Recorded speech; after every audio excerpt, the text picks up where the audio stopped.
All right. Hello, everybody.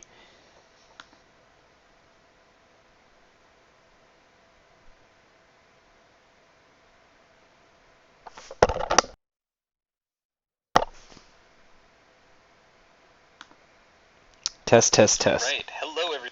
Okay, cool. I'm coming through. All right, so hello, everybody, and welcome back to another stream of the Militant Casuals West Coast Jank Tank Tournament. And tonight we are in the back half of round 6. We have game 45 coming to you between Tommy and Brian. So I will be joined before too long by the one, the only Lord Isophane, so I won't be the only one jabbering at you. But until Lord Isophane gets here, I'm going to talk a little bit about what we're going to see tonight. So this is another game that does have some potential repercussions for the top 4. Tommy probably doesn't have a chance, no matter how well he does here. But that's, if he does win here and goes 4-2 after starting 0-2 and redrafting, that would be pretty incredible.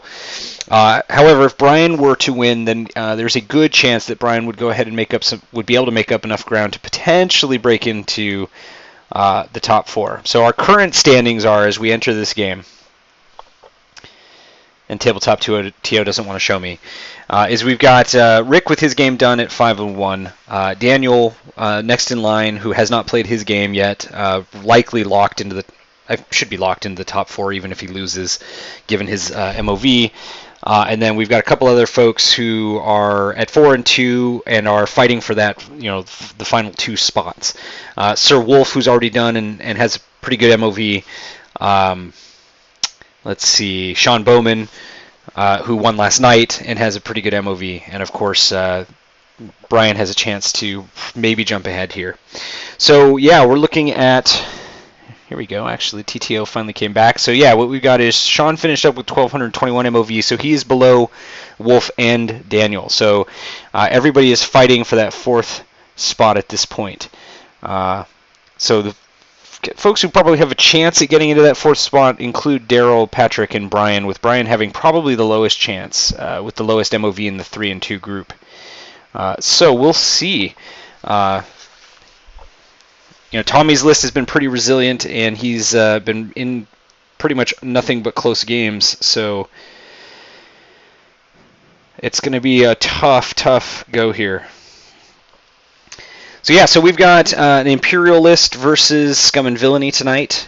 We've got Brian's Jank list, which is a Scimitar Squadron pilot TIE bomber with ion torpedoes, mag pulse warheads, cluster missiles, proton bombs, seismic charges, and delayed fuses. And somehow with all of that stuff is still just 53 points. Or, maybe we should think of that as, my God, that's a lot of points for a bomber.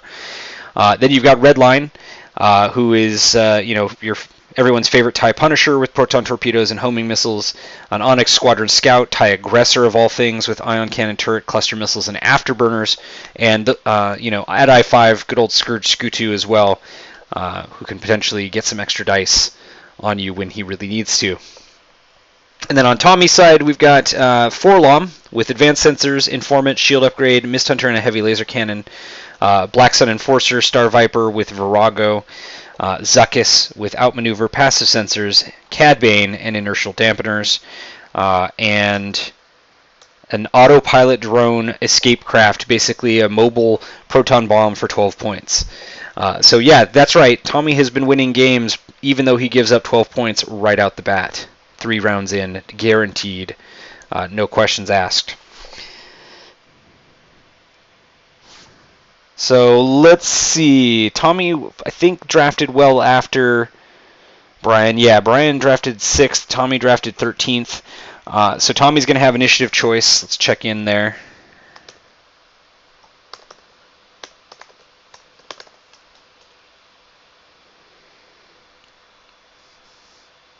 I see a rock is being put in there, so I'm imagining... Okay, so Brian's got initiative. Tommy has given that away.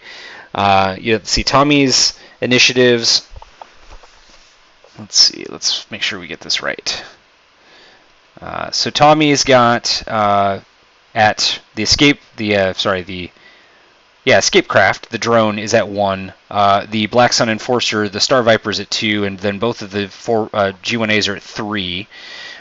Set against that, On Brian's side, Brian's got that TIE bombers at 2, and the Onyx Squadron Scout is at 3, and then of course he's got 2 ships at I-5. So initiative choice really not a huge deal here for Tommy, really, because most of his opponents are firing and moving after him, or the really dangerous ones are anyway.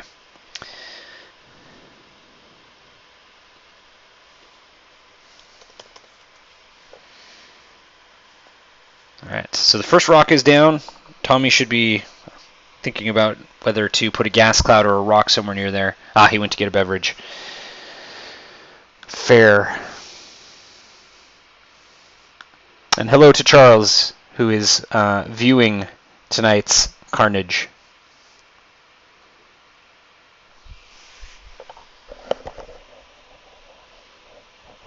Well, if Tommy's off to get a beverage, I'm going to go refill my water. Hopefully Daniel won't just wander in and wonder where I am while I am away.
Okie dokie, I return. The players are continuing to set up their rocks. I just realized I was looking at the chat instead of our map here, but we're back. And yeah, I refreshed my water and didn't really miss anything in terms of setup. The rocks are going in, and that's it.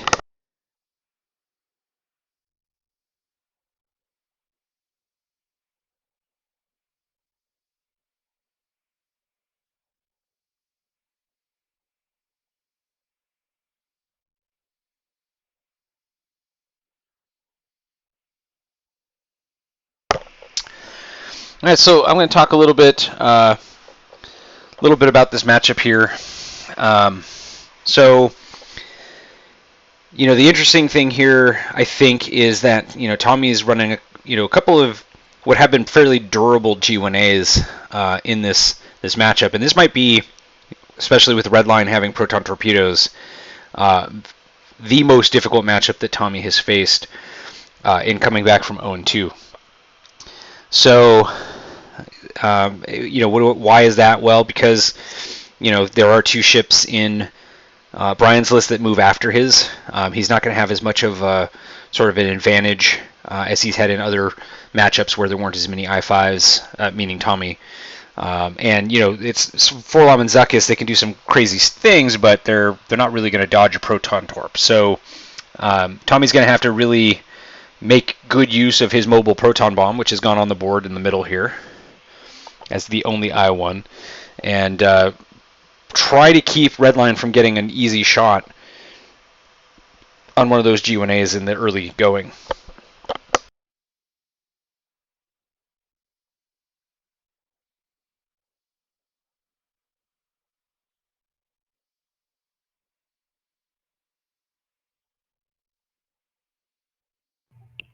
Hello there. Hi, Daniel has joined us. Excellent. So say hello to Lord Isophane, everyone. In the house. Has been a while since you streamed with us. Welcome. I've been talking a little bit about the matchup here between Brian and Tommy. Brian with his Empire list and Tommy with his redrafted Scum and Villainy list. So Dan, take a second to kind of settle in and get used to the list, and then I'd love to hear your thoughts on this matchup. Yeah, so I faced Brian in my third round, I think, and he beat me with his list. He's got a lot of efficiency there. His red line hurts, and if Tommy lets Redline do what Redline does, Redline will be putting out, easily 4 damage per round with crits involved, and Tommy doesn't have too much agility to dodge those proton torps, so he's going to be eating a lot of those to the face. Yeah, that's what kind of my key here is, and I think this is a real uphill fight for Tommy, just by the nature of the list versus list matchup and initiatives.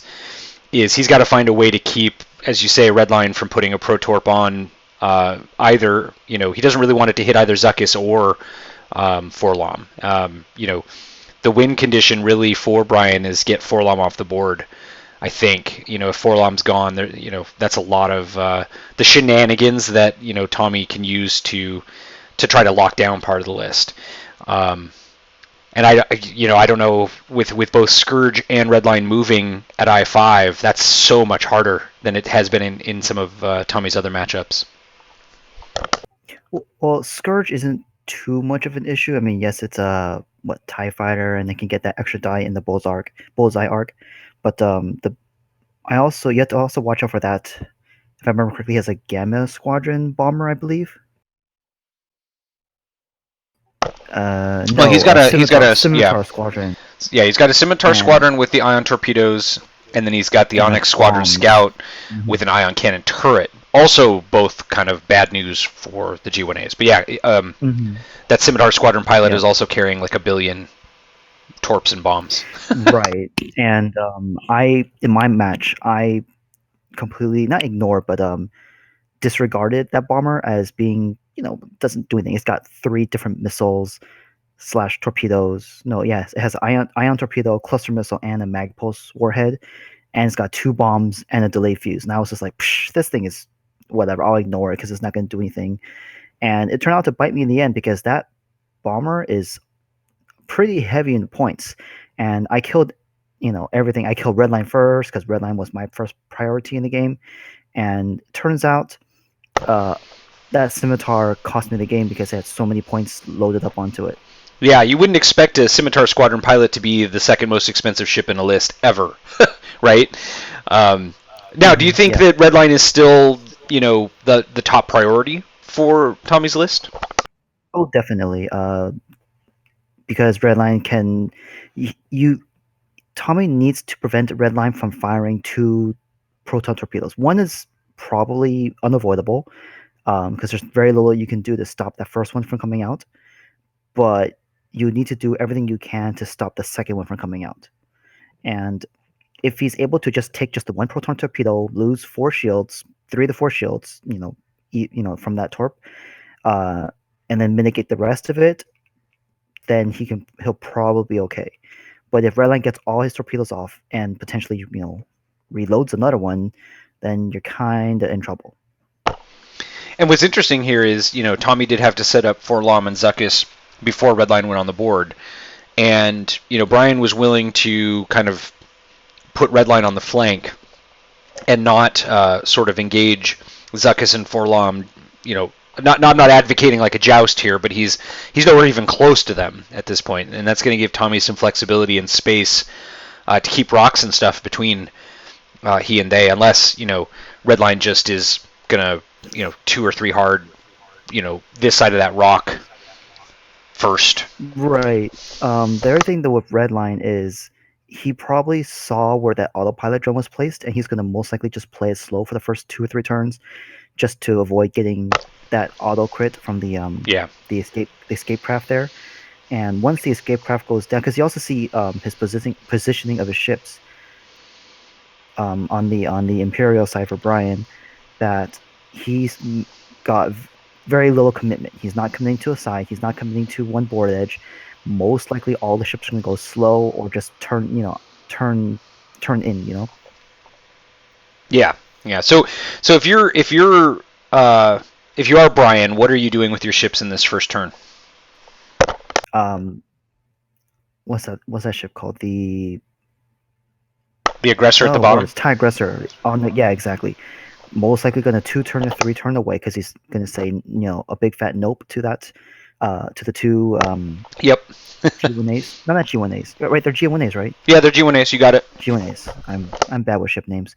And the Star Viper, and the Scourge is probably also going to do a hard turn going up north. The bomber probably is going to come towards the rocks a little bit and just kind of take it slowly with a 1 forward or 1 bank, and I was assume Redline just do like a 2 forward, maybe 1 forward, just to take his time and to see where the autopilot drone will commit to, which path. Yep. And whatever path the autopilot drone takes, you avoid, obviously. Yeah. I mean, and I don't think, if he just stays on that side of the board, really, the autopilot drone can't get to him. Like, in Tommy's previous games, the closest he's gotten is probably about range 2.5 from the far board edge with that, and he's got here, he's kind of lined up with a rock right in the way, so he's gonna, if he wants to move fast, I was gonna say he's got to bank one way or the other. He's choosing towards the 3 bank. The 3 bank is white. Yeah, it looks like he's going down south, which is, and a barrel roll, so he'll get stressed. I'm not, because he does. It doesn't need actions, right? Its whole purpose in life is to make a beeline towards something and blow up. Yep. Yeah. He doesn't care. I mean, the thing he doesn't want necessarily to see happen is just have it taken off the board by offense, but he's going to lose that 12 points one way or the other. So, he'd obviously prefer it to explode and do some damage. And against Brandon, he really did a good job of that. Now here it looks like maybe Brian is thinking, if I can get enough guns on that thing, I can, take it off the board. Because he did barrel roll his bomber towards it. Mm-hmm. He could also be setting up another path to go bank behind the gas cloud. That's another possibility. Again, it's nothing. It's not a super committed move yet, right? Because that bomber can go left or right still. He's keeping his options open, which I like. Now, on the flip side, if I was Tommy, I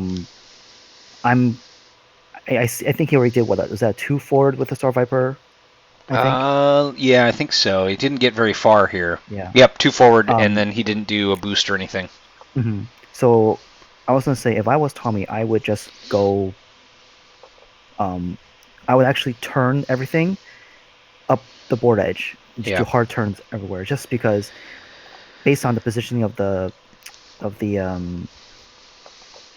keep forgetting the TIE aggressor. Yep. I figure he's going to turn up the board edge as well, and it's not very fun to just chase a ship around the board. But if you, instead of going forward, if he had turned everything up northward, then he can threaten Redline. Yeah. The Redline, I'm assuming, is going up the board edge. Now, because the autopilot drone is committing to the south portion, Redline can easily just say, can just start boosting forward and hitting that flank hard. Yep. So he's kind of opening them up for that.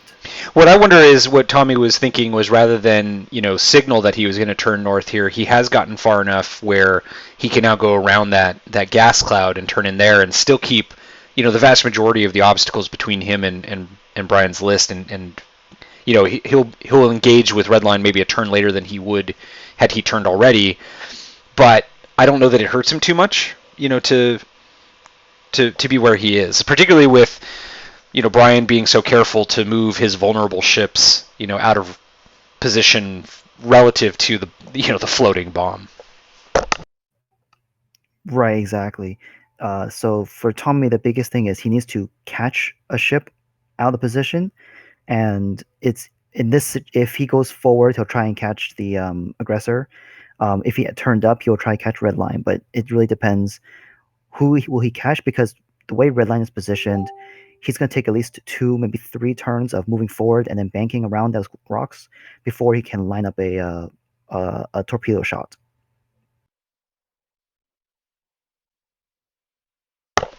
And the tricky thing for Tommy here is, while the space butterfly can either barrel roll or boost, the G1As are kind of limited in their repositioning, let's say.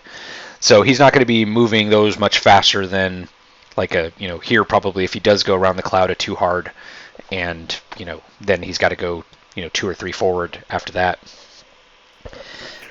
So what I expect is, yeah, which I don't hate that at all. I mean, that leaves his option open for next turn. Mm-hmm. Yeah, again, it's a very safe move depending on where the autopilot is going. So now Redline is free to start moving up, even try and go through those rocks to try and get a banked shot into something they're on. So that's a nice safe move. Yeah. I would expect that, Tommy's already got his autopilot drone down, so I'm expecting the autopilot to do a 3 bank to the right. And I would expect, I'm torn on whether he's going to just go forward again with those guys and just play it safe himself, or 2 hard and 3 hard around the gas cloud. Redline could... Oh, go ahead. No, I was going to agree. I definitely agree. The autopilot is going 3 bank in between those the rock and the gas cloud. He does put himself at risk for getting shot by the OSS with the ion cannon, which if he does get hit, will that autopilot drone is done right at that point. Yeah, totally. I mean, I guess he could, but I don't think he's going to go super fast in that same direction with the space butterfly, because he certainly doesn't want to cost himself his own shield too. So, and it does seem like as much as he knows already what the autopilot drone is going to do, his other dials are not down yet, which suggests that he's thinking about which way he wants to go here.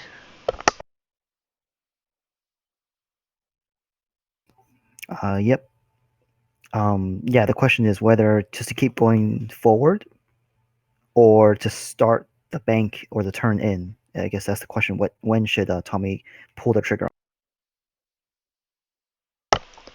And I think if I was thinking ahead as Tommy, I think I would go ahead and commit around the gas cloud now, because Redline's going to have to choose to either come down the board edge or turn along the the origin edge. At this point, kind of he can't bank and make that choice after the bank, I don't think. So if you do that and Redline did go straight, that's going to give Tommy the option to kind of accelerate, try to get to Redline before Redline can get to the second rock along the board edge and make his turn in, as you say, get that target lock and do bad things to one of his ships. But of course, I guess Redline could come between those 2 rocks as well.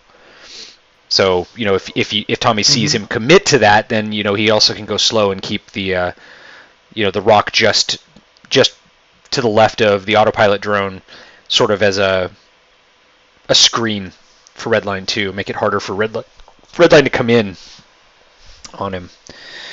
And I'd expect the OSS probably just to do a slow forward move, as you say, because he's already got the ion cannon turret pointed where he wants it, at the that poor autopilot drone. Right, yeah. Just maybe a 2 forward, just a nice simple move like that. Yeah, the real question I have here is, what is Brian thinking with the bomber? Does he, just do a 1... Wait, do they have a 1 bank on those TIE bombers? Yeah, they have a 1 bank. Yeah. Does he? Yeah, bombers. Do you think he one banks towards the floating proton bomb? Um, I would go to the left. You would keep the gas cloud between yourself and the autopilot then. Correct. Yeah. And Scourge is probably either a 1 or 2 hard. Just stay, back and commit later, because Hmm. what we've seen Brian do with Scourge is Scourge ends up kind of just playing it very cagey and taking shots when he can. But that is a TIE fighter with 3 defense dice that will let you down. So he's pretty good about trying to keep those defense dice from playing a role in the game outcome until he really needs it to. Exactly. Um, if I was Brian, I would almost gamble on the fact that I'm going to ionize that ship, the autopilot drone, and once that, because this next turn he'll be down to 1 charge left. He'll move. You ionize him, and then the following turn he's stuck doing a 1 forward, and that 1 forward almost prevents the rest of the G1As and the Star Viper from entering the battle for 1 turn. Yep. So you're just buying yourself. I would just play the safe game and try to do that. Do you think with the OSS that you maybe do a 2 bank, so you can then dive between the gas cloud and the rock after you ionize it? Yeah, that's a possibility. I mean, Yeah. that's fair. Rather, I was thinking maybe just a 1 forward, but 2 bank here gives you the ability to then, if Tommy doesn't commit to, turning in here, then you potentially are going to flank, his whole list. And of course, you predicted the bomber's path. That's actually a pretty aggressive 3 bank. I was expecting him to maybe go a little slower. Yeah. But he is in perfect position to drop a seismic Oh, if that's he a needs to. good point.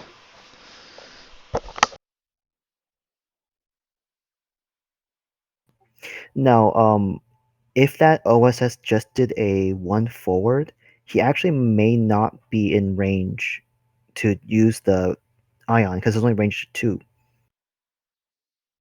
Yeah, it looks close. He could always barrel roll, and the good thing with that bomber or with the aggressor is I think you can link in a evade to that barrel roll, which wouldn't be terrible. Correct. Yeah, but if he had done that 2 bank like you mentioned, then that should definitely get him in range to ionize and give him a relatively clear escape route next turn. So in case he doesn't ionize and fails to ionize, he has a way out. Yep. All right, so there's the Space Butterfly actually going pretty aggressive along the board edge, which suggests the G1As probably not turning, but they might bank. I could see them banking here. Looks like he's going to probably barrel roll. Oh, he's barrel rolling, wow, into his own floating bomb. Interesting. Almost as if he's expecting the bank from the OSS as opposed to just a straight maneuver. I would have thought about, myself, I think I would have thought about doing a boost to really get in behind the OSS, but not that I see anything wrong with what Tommy chose. Yeah, he still has options. Oh, there's the three bank. 3 bank. So again, if he fails to ionize, which is it's possible. Yep. He does have a pretty good escape. Yeah, I mean he could 3 bank, I think, and clear both the gas cloud and the rock. It's a little tight against the gas cloud, but he might not want to be so aggressive actually on that escape move now with the Space Butterfly where it is. But I like the move, in the sense of giving you options next turn. So. Yep. I mean, he could also, just go ahead and, just bank the other way through the gas cloud and come back to fight another day, too, if he doesn't like his options at the end of this turn. Oh, that's right, he has afterburners. Okay, looks like he's going to probably then do an afterburner bank to the right. Yep. Oh, interesting. I like it. Yeah, fancy. The only thing I don't like about that move is it really makes his life difficult next turn. I mean, you could just 3-bank away to the opposite side. Yeah. But yeah, it is a bit more difficult, I agree. Yeah. I mean, or more limits it, yeah. Yeah, that's more of, it's not so much like that it's going to like kill him, it's more that, you're going to definitely have to kind of take him out of the fight next turn potentially, but also in a way where, you're kind of running away from the space butterfly and giving the space butterfly a little bit of an advantage. So here's Forlom, Zuckuss. Forlom and Zuckuss. Okay, so Forlom barrel rolled and then banked, so he used his advanced sensors. Yep. And then Zuckuss just went straight, it looks like, right? Or did Zuckuss go first? Yeah, Zuckuss went first. Zuckuss just went first. Opened the room up for Forlom to do the bank or the barrel roll back and then with the advanced sensors. Yep.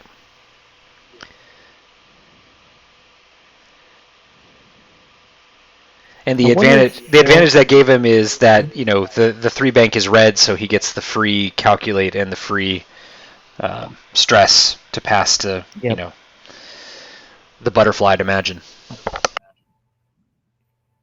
Yeah, I choose a butterfly, though it does limit the butterfly's moves a little bit. Yeah, for sure.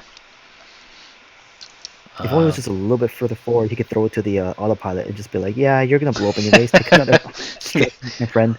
Right.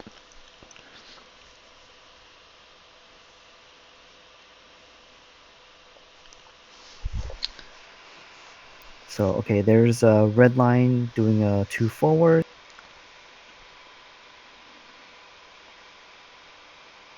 Yep. And he does have the option to boost to kind of get positioning through that gap if he wants it. Yep. Which I would take it. I think so too. Oh, let's see the focus. So he's gonna pay again, just nice and slow. Wait for the bomb to go off and then go in. Scourge just went 5 forward. I'm actually a little surprised he's not, keeping Scourge as a potential spoiler on this side of the rocks, but looks like maybe he wants to have, Redline kind of clear the way for Scourge. Nothing wrong with that. I would like to see next turn? What's that? I want to see the bomber do a banked seismic charge to the towards the bottom, and see if maybe that banked seismic charge can grab that bottom asteroid. It'll be close. I think it's too far, but that'd be kind of interesting. Yeah, I think it is a little too far, but yeah, it might get it might hit the one that's right if you're talking about a different one. You're talking about the asteroid, not the gas cloud that's further down there, right? Yeah, the asteroid. Yeah, that would be pretty close. It might be out looking at it again, but hey, and the other thing is he could also put a delayed fuse on it, and yep. Wait that one more turn for Tommy to dive in. Yep. All right, so the OSS probably spends the focus here just to probably ensure the ion goes through. But if you look at the arc, you do see that the butterfly will have a shot. Yep. Unmodded shot, but will have a range 3. But you can also see that Forlom and Zuckuss are both not shooting the OSS this turn. Yep. So it just depends how aggressive Brian is. Yeah, the drone will get a chance to fire back too, depending on how it, and that could be worrying Brian too. He hasn't spent the focus yet. Yeah, he's thinking. I mean, that is the hazard of throwing an ion, is that you're not doing enough damage to potentially take the autopilot off the board. You're just hoping to God that you can stop him from turning, right? If you don't ion him here, he's going to be, doing a too hard right into, the area where probably the SSP wants to be able to kind of too hard itself, where it would then need to barrel roll rather than get a target lock or a focus just to not be damaged. Yep. It looks like he didn't do it. And Tommy spends the calc, which is the easy choice to not be so take a shield, and he will not. Exactly. Yep. So worked out pretty well for Tommy.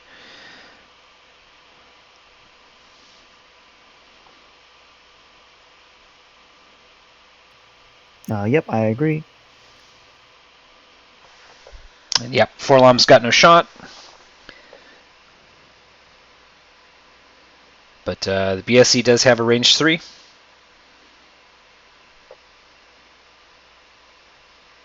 Yeah, imagine if he had spent the focus, then that autopilot would have been ionized, and Tommy would have had to have all his ships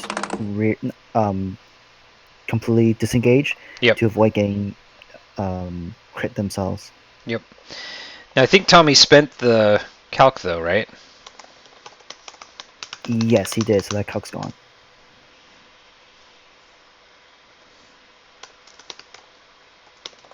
Okay, there it goes. All right, so 3 more dice at the OSS. Wait, why do you only roll 2? Was it not range 1? I couldn't tell. It was range 2.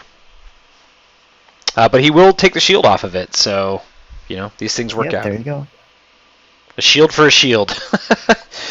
And, I should probably actually send out the scoreboard so that people can keep track of the game. Tommy next turn is going to lose 12 points automatically, but... I mean, it took off a shield of the OSS, and it's probably going to be really annoying because then now he has to disengage. Yep. I mean, the 2 heart's probably going to hit the OSS, right? It's not going to get clear there, but Tommy doesn't care. He's really exact. He gets as much value affecting Brian's maneuvering decisions than as he would from actually hitting them to some extent. Mm-hmm. So yeah, because now Brian has to clear the rock field, or the all-pilot drone will get him, and now Forlom, the Star Viper, and Zuckus can safely turn in now. yep.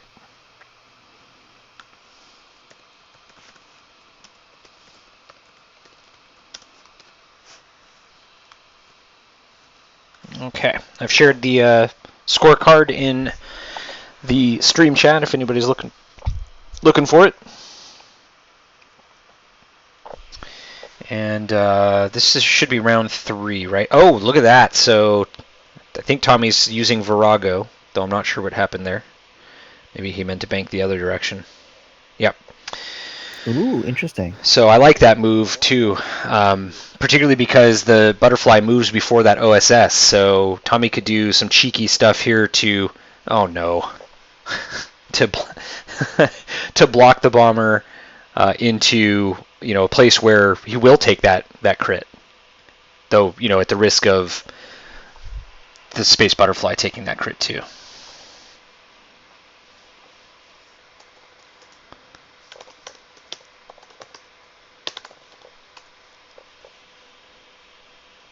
Yeah, I think that he should be clear. He can do easy a bank followed by a curvy barrel roll, Yep. just to kind of keep arc options.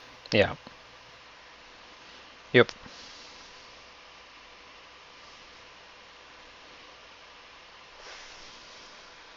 All right, I will go ahead and keep the round timer.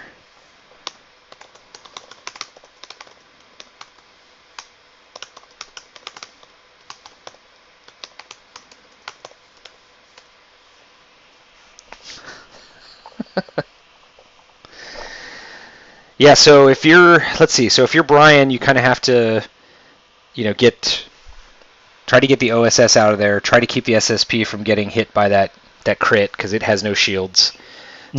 Scourge is fine, and Redline can kind of do whatever Redline was going to do in the first place. So, if you're Tommy, what are you looking to do here to get some shots and get your ships into the action in the way you want? Oh, but he has. Yeah, if only that Star Viper was just a little bit higher initiative. 2 is a little bit too low for him. Or is it a 2 or 4? Is it 2, right? Yeah, it's a 2. Yeah.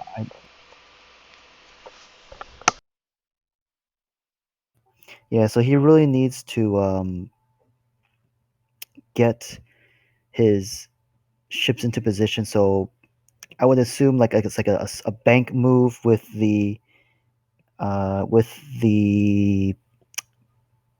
keep trying to call it, yeah, the space butterfly, right? The star viper, and then followed by a curvy barrel roll to make room. Yeah. Forlom can, what's their blue move, like a one bank? So probably just a one bank, unfortunately, just because of his he had to keep the stress. Yeah.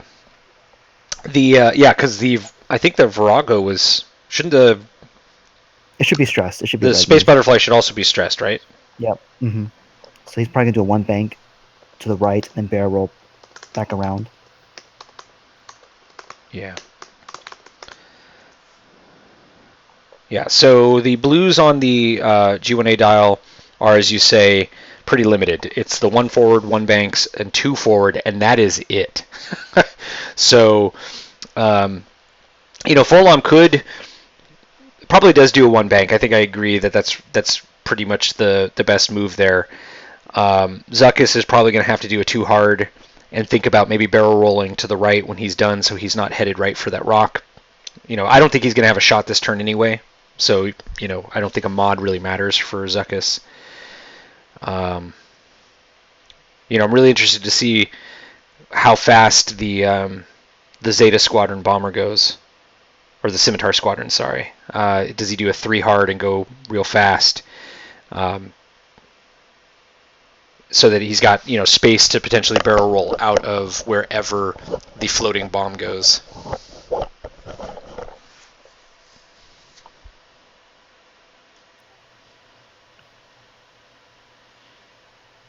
I mean, I Did think they if put you're the stress on?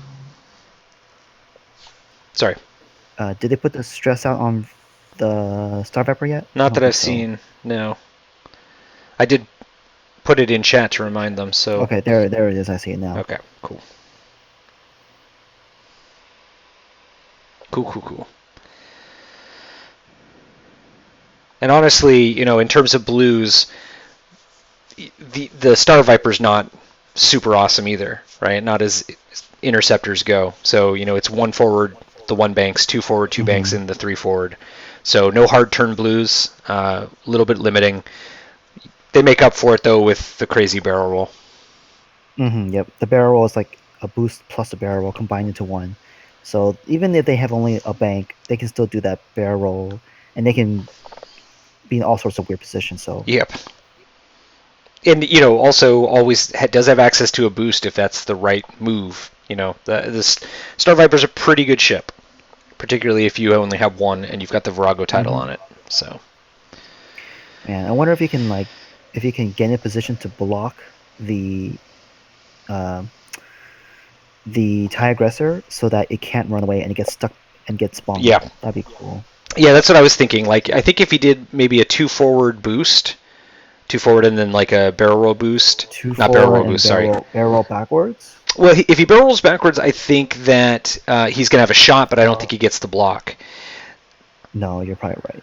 I think if he does a two forward and then does a boost, a curve towards basically where red line is, he could get the block, but he's taking the real chance that he's going to also take a proton torpedo. Yeah. So I think I like a little bit more of a slow play from the butterfly this turn, because I think what ultimately you want to do with the butterfly is get a block on red line, right? Yes, yeah, that's the best case scenario after this round. Yeah. So this is set up for this round. Yep. Yep. All right. So I think we're just waiting for Tommy's autopilot dial. There it is. All right. He could have just put that one down face up. Well, I guess not, because he's the bomber's got to decide what to do. No, I mean, obviously he's going to do a red stop with the autopilot, right? Wait, do they even have that? Oh my God, they do. They have a red stop. Yep. All right, here's the bomb from the TIE bomber. Yep. I'm not sure which one he's doing yet, but yep, there's the one bank. Yep. He's also, I think you're right, hoping that maybe it gets to the the rock, but I don't think it does. No, not from there. Oh, he's playing delay fuse as well. Yeah, so I like that, but I don't think anybody's going to be anywhere near that next turn. Right. I mean, if Zuckus did a forward move Mhm. here or like a bank move, Yeah, then Zuckus has to slow down next round. right. But yeah, he's just basically saying, you can't come this way. You have to go up. We're gonna find the open. Yep. And maybe in that case, the SSP goes, left bank and back around the other rock and just gets out of there to reform with Redline and Scourge. Oh, interesting. So, not a too hard.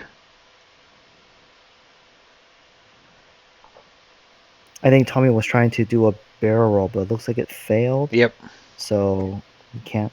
Maybe he was trying to do that bank and then barrel roll in front of Yep. the OSS just to get a little more angle there. But Yep. I think that was failed. his intention. And there is, yep.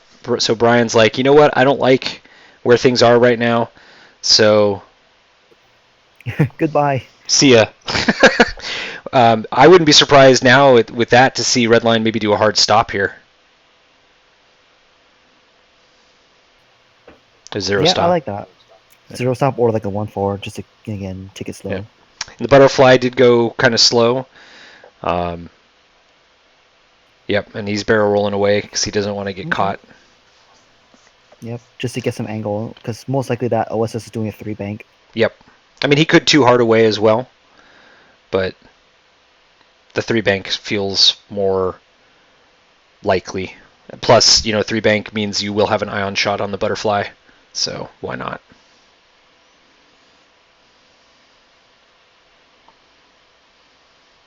Oh. Oh.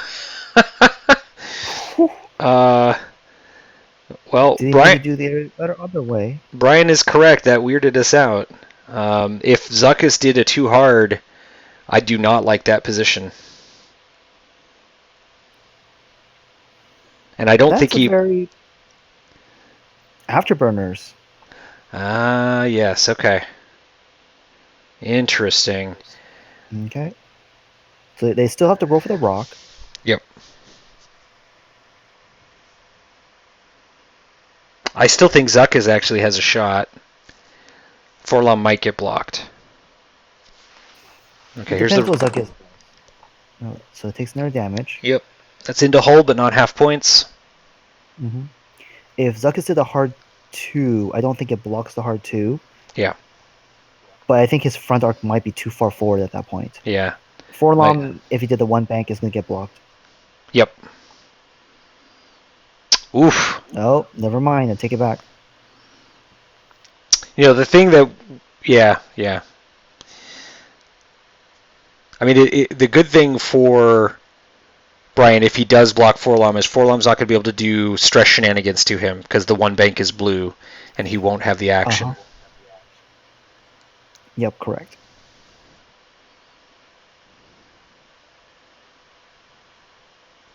So I think you take the target lock here if you're Zuckus, and just try to blow the OSS away with that extra die. Yep, there it is. 5 versus 3 is pretty good.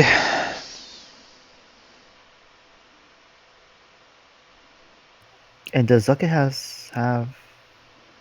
No, it doesn't work. He does have outmaneuver equipped as well, but he does have an arc pointing at him, so it doesn't work.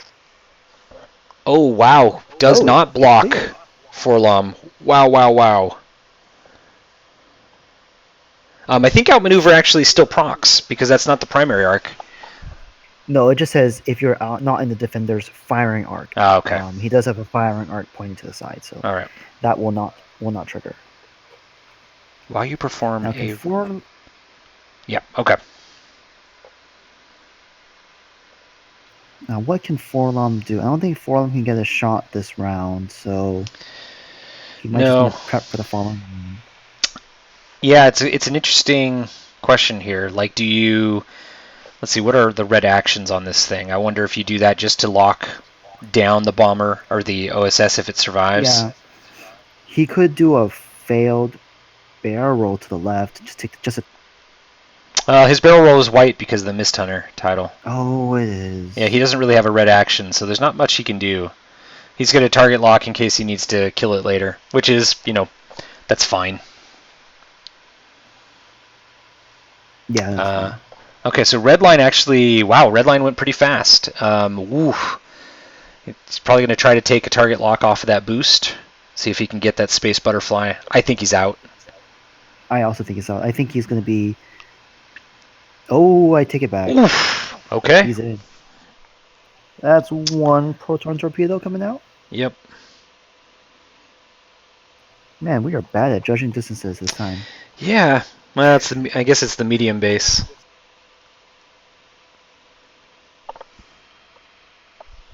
So, pretty good move there from Brian.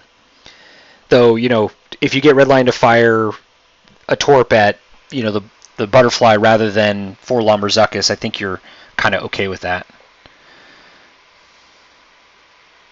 I mean, the Butterfly's got 2 shields. He probably loses those shields, and the crit probably doesn't go through when you're talking about 4 dice versus 3. But, we'll see. Dice dependent. Yeah, it's 4 dice with a target lock versus 3 dice with a focus. Yeah. Odds are okay. You're going to not go into hull yet. Yep. Autopilot explodes. 12 points go to Brian.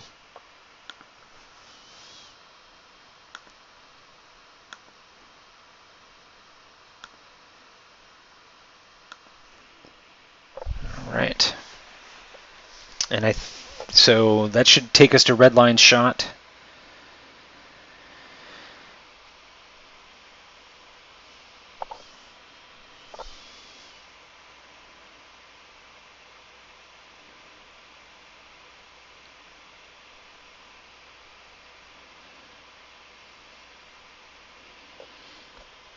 And you definitely want, well, let's see. I'm thinking here what Redline can do. You definitely want Redline to have to spend the target lock here so that you can try to go in for the block, I think, with the Butterfly. Yes, definitely. Because if he doesn't spend the target lock, he can just hard stop and then... Yeah, exactly. Then another Torp will come out. Yep. And, in that case, I think that leads to a very different maneuver, for the... Oh, he says homing. I don't hate that. Single modded Torps versus 3 dice, with a focus, 3 defense dice with a focus, I do think that he probably sacrifices a potential damage there, but I don't hate it.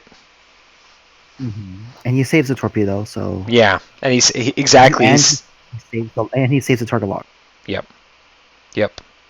That'll basically force Tommy to disengage, I think, with the Butterfly. He can't afford to go in on it for the block.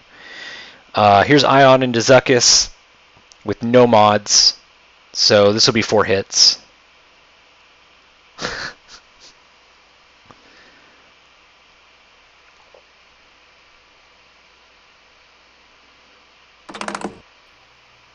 If only he had a focus. Yeah, right. Did he roll the rock damage, by the way? He did. He took damage. Yep. Now he did get a damage and an ion through on Zuckuss. I don't think Zuckuss cares because Zuckuss is happy with that result. Yep. Forlom has no shot. Tommy just nudged Zuckuss. Our players are drunk. Everybody. Every game Tommy plays, there is a drunk pact. It's just the way things are.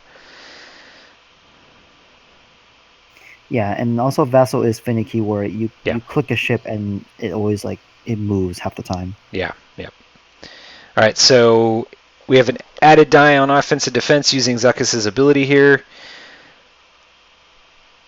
This will be focus, blank, hit. Is my guess. Okay. You got most of it right. Yeah, not too bad. Blank, focus, hit. Yeah, I mean that's what a single modded 5-die attack looks like. All right, so two dice back. Wait, why is he? Oh, 3 dice back, right? Because of the ability, and that's the worst possible Correct. roll for Tommy there. But it is half points. You were going to say something, Daniel. Sorry. No, I was gonna say that's what Fen Rao feels like when he rolls his 5 dice. Yeah. Yep.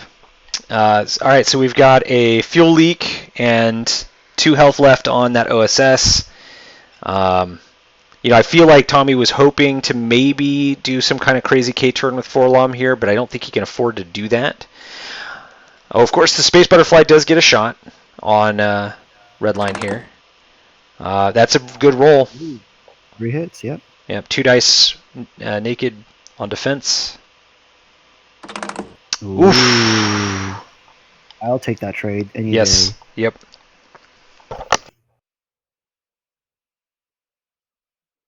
Yeah, because the thing about the Punishers is once the shields are gone, they have all the benefits of I guess all the negatives of a big ship without many of the benefits. So you can start taking some really gross crits real fast.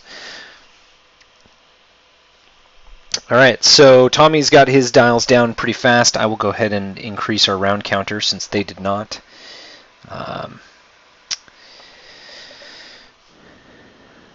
So if you're Brian, what do you do here? Redline does a slow move of some sort just to keep around the corner. Nothing too aggressive, maybe like 1 forward or 1 bank is probably all he needs, honestly. And then Scourge, I want Scourge to come through between those 2 rocks. Yeah. I think that'll be fine. And then the OSS, God, I don't know what he's gonna do. 4K maybe, just to turn around again. Yeah. I don't, he could do a bank move, just a slow bank move, but it puts his arc in the wrong. He has to spend an action to flip his arc again. Yep. Versus 4K, his arc's still pointing towards the right side. Yep. For the most part. Yep. I mean, I think here you can afford to, I was saying earlier that maybe the Black Sun needs to disengage here with that target lock on him. But I think there's an opportunity here for, Tommy to get multiple guns on Redline and, just eat whatever he needs to. So I think, if I'm Tommy, I think I probably do go real fast with the Butterfly and get into range 1 so the Protorp isn't isn't really even an option, no matter what Redline does. And I probably send Forlom in 4 forward, right? Get all the best of both world, options with him. And yep. I think about having Zuckuss maybe do a 2 bank. Oh no, you don't want to go towards the gas cloud that's going to explode. Zuckuss could also go pretty fast around the rock with a 3 bank and, get some space between him and the OSS because, as you say, the OSS is kind of out of the game for a bit. Probably 4Ks, but if he doesn't, he's going to be out of the fight for a while. And, by the time he gets back in, Tommy could have Redline off the board. So. Yeah, especially that losing those 3 shields for 1 shield on the Star Viper, it doesn't feel good. Yeah, it feels bad, man. I mean, Brian even said it in chat. He said, ouchie. And that's kind of when you're tempted to think, should I have just fired the Proton Torp, forced the Star Viper to spend its focus most likely, and then just take 1 shield in return? Because that's the opportunity cost, right? Yep. You save a Proton Torpedo, but you took probably 2 more damage than you needed to. Yep. Because if you shot the Proton Torpedo, I don't know the exact math, but I'm saying like at least 90% of the time we'll spend that focus to not take a crit. Right. Yeah, I'd agree with that. Because you should, with single modded 4 dice, you should get, what is it, like 2.8 hits? Yeah, about, on average, like 3 hits. Yeah. On just a rule of averages. Yeah. And then you roll if you roll average, you roll like a blank, an eyeball, and an evade. So you spend the Yep. focus, take 1 shield. But you save you spend the focus, right? So on the offense back, he'll only have taken 1 damage. Yep. Yep. Yeah, and also, thinking forward now, like there is the opportunity that he may not get a chance to put a target lock out there, right? I mean, he could hard stop here. That would probably prevent the butterfly from getting in the way of a in terms of blocking. Another issue he's got here is that on Brian's side is the Scimitar Squadron is in a terrible spot to come back around to do anything. Now he could drop a bomb here, expecting Tommy to be aggressive, and then just go real fast with with Redline, get away from that. So That's a possibility. he's got some potential tricks here. If Tommy puts that butterfly too close to that rock, then he might take an auto damage in that case. So Yeah, this is one of those turns where if you guess wrong, you will pay for it. So both players are looks like they're taking just an extra bit of time just to really think about that move. yeah. Well, I mean, I think also part of it is Tommy is seeing 2 of each dial, so that makes it a little bit harder as well. I mean, he only had a little bit of whiskey, right? He said something about vodka and beer, I think, but vodka. I think.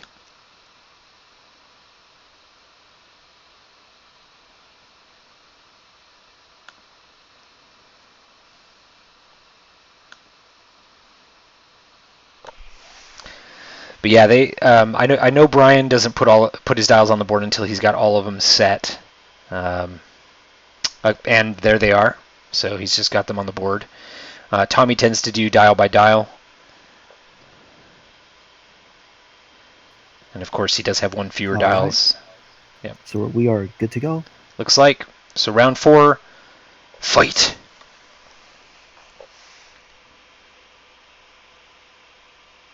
So I believe we'll start with the butterfly, right? The butterfly is first to move. Correct, unless he wants to drop a bomb with the bomb. Yes.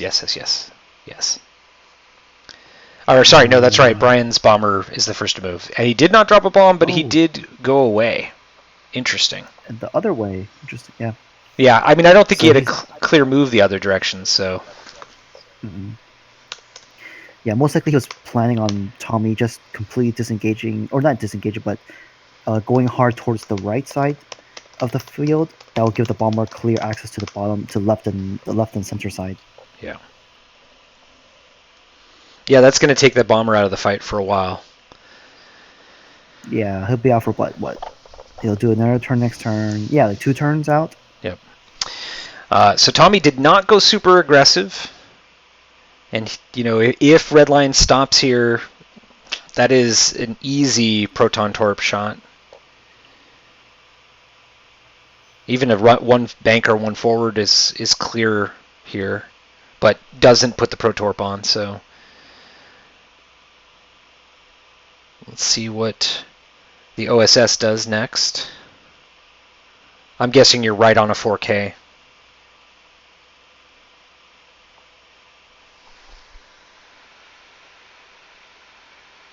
I think Tommy was about to get the jump on things. Interesting. Too hard turn. So he will have to turn his turret. But I like that move. Yeah, I like it as well. It keeps his ship in good position because I don't think Zuckuss or Forlom will be able to get a shot on him this round. Yeah, not unless Tommy just utterly predicted that too hard. Oh, just imagine Zuckuss did the hard 2 turn as well. Yeah. Oof. Yeah, that would be bad news. But I just can't imagine Tommy considered that option. I certainly didn't.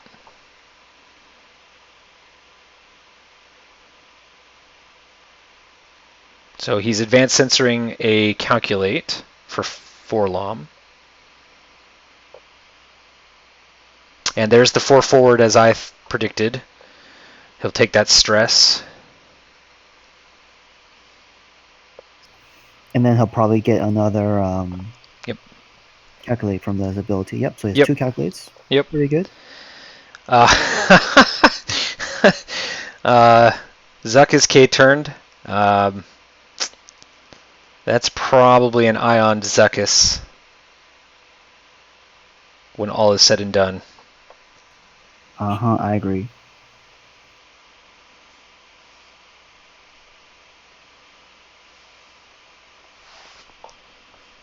All right, so now we'll see what Redline and Scourge do here.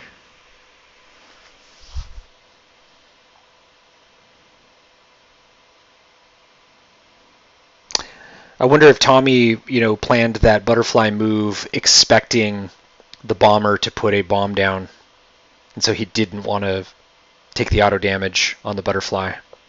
Yeah, I think I agree. I think that's why he did that slow move, which we'll have to see if that pays off or not. Yep.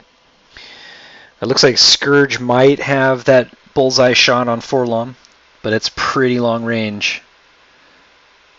I think it's out of range. I think it's out too, but we were wrong the last time, so who knows? That's fair. Very fair. Oh! Tommy chose very well there and gets the block on Redline. Three forward? Yeah. Yeah. Oof. So that's a free range 1 shot from Forlom. Mm-hmm. And like we said, if he can get the torps off, he'll win. If he doesn't, he'll probably lose. And unfortunately, he is not getting his torps off that he needs. Yeah. In fact, he doesn't even have a shot this turn with Redline, so that's a win. If Zuckus, you're going to be sad if Zuckus does get ioned here, but Tommy can also turn Forlom around next turn if he really wants to. Yeah, the really unfortunate thing is, he does have bullseye. And yep. we're so bad at this game. Yeah, so 3 versus 2 here. So and he does have the focus, so he's probably going to take a shield or 2 off of here. I was just going to say, if just roll natties. And I think you go ahead and preserve your shields here and spend a calc. Yeah, I would. Don't get greedy. You don't know that you're going to get to use both of them on your offensive shot anyway. What's he doing? He's taking it. Oof. Tommy's a madman. We'll see if it pays off or not. Yep.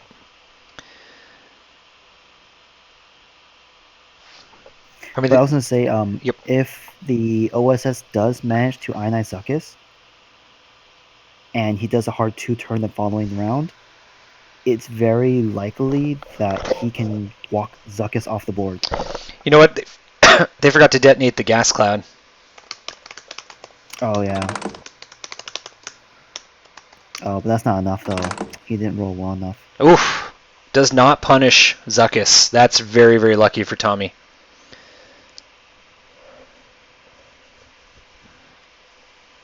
Okay, that changes things now, unfortunately. Yep.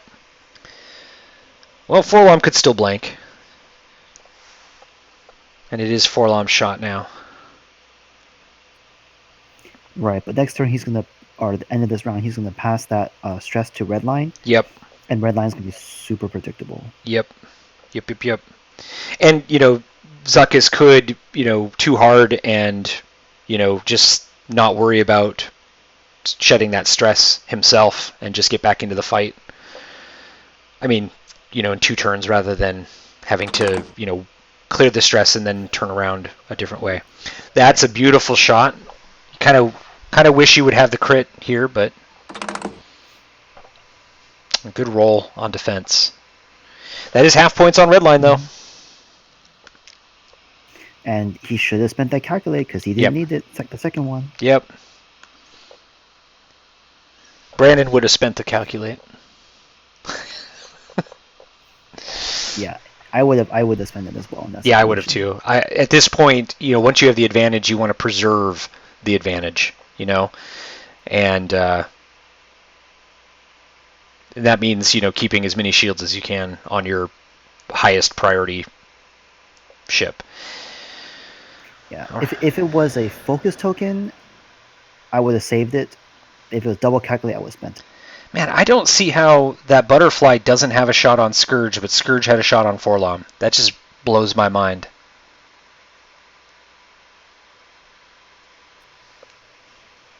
Yeah, that's weird.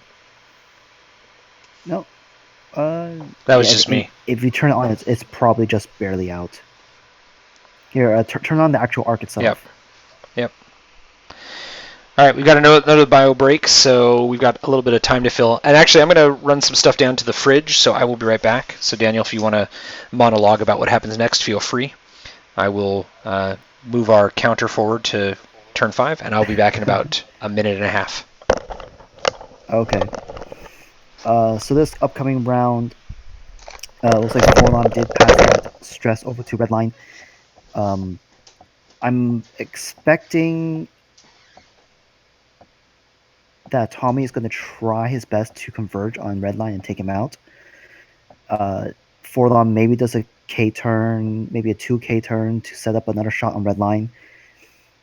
Zuckus is going to have to turn around, unfortunately, with the stress. He might just consider doing the hard 2 to stay relevant. If he does like a 1 bank, Zuckus is going to be out of the fight a little bit too long. And, lose too much time on target.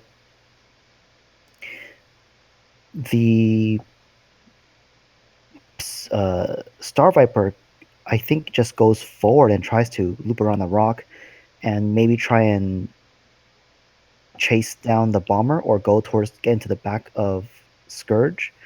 That might be interesting. If I was Brian, on the other hand, I think I'd be tempted to just run away with Redline. He's not in a good position. I think he just does a forward move. I think what's his blues? He has a 2 forward blue, and then he can boost around and maybe avoid the shot from Forlom, or at least not take a really bad shot. If he does a 1 bank, he's still going to be in the world of hurt, and he might end up losing Redline without firing a single proton torpedo, unfortunately.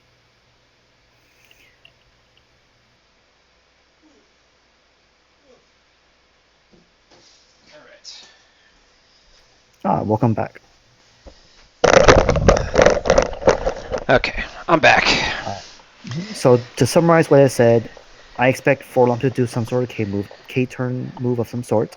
Yep. The Space Butterfly probably goes a 3 forward and then boosts around that rock to try and put pressure on the bomber or potentially come into the rear of Scourge. Zuckus, I think, actually just keeps the stress and does a hard 2 turn to stay relevant. If he does a blue bank, I think he'll be out of the fight a little bit too long and will lose too much time on target. If I was Redline, I'd be tempted to just go as fast forward as possible, do like a 2 forward blue, clear that stress, boost forward, and get out of there and live to fight another day to launch that proton torpedo, like a double-minded proton torpedo. Yep. Yeah, I think the tough thing for Tommy here is that Forlom doesn't. I think the 4K might be okay, but I'd be a little worried about Redline being just enough in the way there. So I'd think maybe with Forlom, think about doing a 1 hard towards Scourge, and getting all the benefit of what you would that way, and then also be able to chase the bomber. Interesting. Okay. Just because I'm not sure I can clear the 4K, so why not? Also, the butterfly's got a tough choice here too. So I think the butterfly's probably got to do like a 3 forward and then some kind of boost or butterfly barrel roll move to keep arc. So, but I agree with you on Zuckus.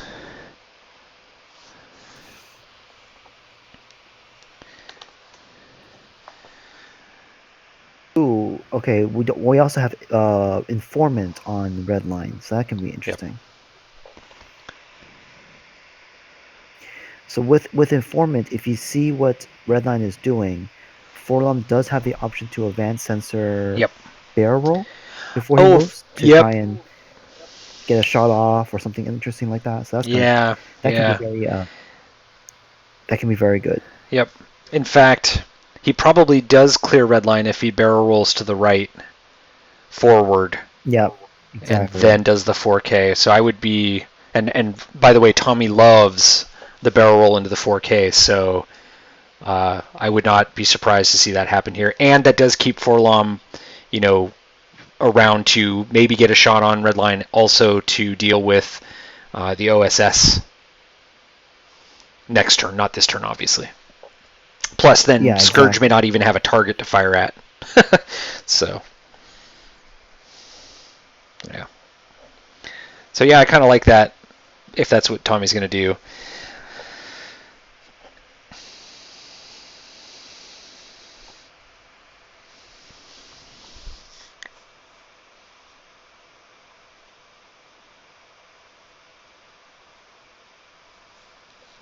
I mean, I think ideally he'd love to just be able to do the like a target lock 4K, but I just it's so close. I just wouldn't want to end up bumped against red line here and be out of the fight for a bit. You could keep the butterfly near you to pass the stress on to, but it's suboptimal.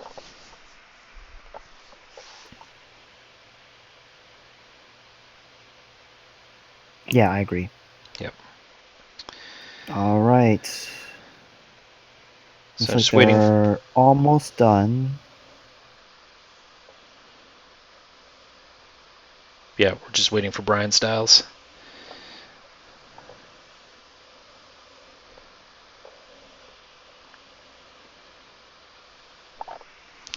So let's see. Score update here. With Redline and the Onyx Squadron both at half points, Tommy is in the lead, 57-12. He's in pretty good shape, health-wise, on the ships he has left as well. So it's kind of Tommy's game to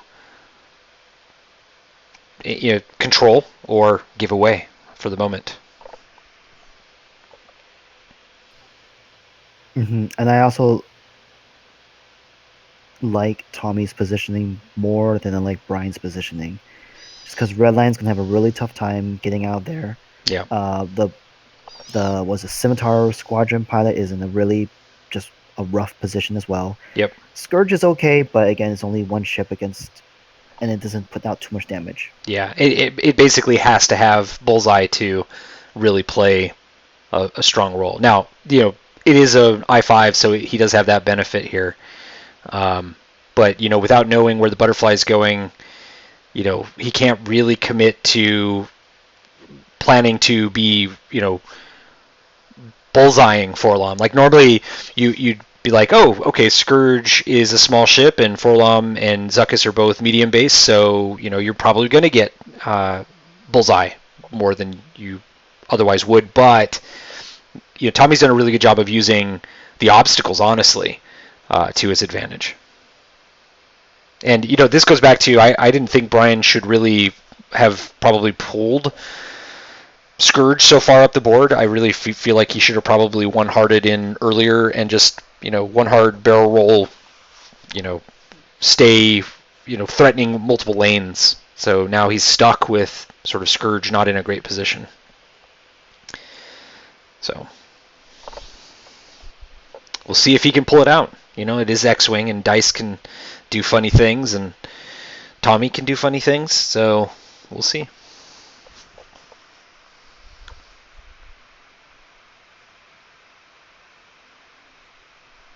All right, looks like we have all the dials on the board, and looks like he's going to threaten one of these rocks just to cause some problems for the butterfly, which I like. And I think he can blow up either of those rocks. Ooh, I like that bomb a lot. That's a good one. Oh, but interestingly, he is putting a delayed fuse on it, so won't blow it this turn. Not sure I agree with that, though. Yeah, he might be worried about where he can get Scourge to from here. Like, wouldn't necessarily be able to get Scourge where he wants him to be. Not sure what just happened there. I think he was meaning to just show his dial, and instead he moved red line. Yeah, I think so. Yeah. Yeah. So red line, interestingly, is going to do a one bank, and now Tommy knows that, thanks to informant. So if Forlom does do that barrel roll 4K and it clears, he's going to have a real good shot on red line. As you were saying, like, it's kind of a surprise to see him go so slow. Yeah, it's up to Tommy whether he thinks that 4K will fit. If it doesn't fit, then the safe move is to obviously do the barrel roll first. Yep. So there's the 3 forward I thought the butterfly would do. So I was gonna say I probably boost to put pressure on the scimitar, especially knowing that bomb's not going off this turn. Though, Yeah. In that most of his boost options are blocked though. I don't think he has room to boost. Do the barrel roll outside? Right. Maybe. Yeah. He could have probably done the outside barrel roll, and honestly, that might have been better for next turn because the butterfly is going to have to be very careful with where it is now next turn, or it's going to take bomb damage. Because he can choose either bomb side, and that can. Man, if he had just let that not done the delay fuse, that bomb could have done so much damage. Yep. Well, I agree with that, though. I do like that if he was more trying to keep the butterfly from getting back into the fight next turn, I think the delayed fuse is going to, do work there, Tommy's going to have to think hard about, what move he can do now that doesn't end up with a bomb damaging his butterfly. All right, there's a left bank from the OSS. Forlom does still have the target lock on it. Forlom now has a lock from the OSS. Forlom is advanced sensor target locking red line. And the 4K does fit. All right. Well done, Tommy. You're better at that stuff than I am. Man, again, that bomb, if he had done the regular bomb, it would have taken one off of each so far. Yep.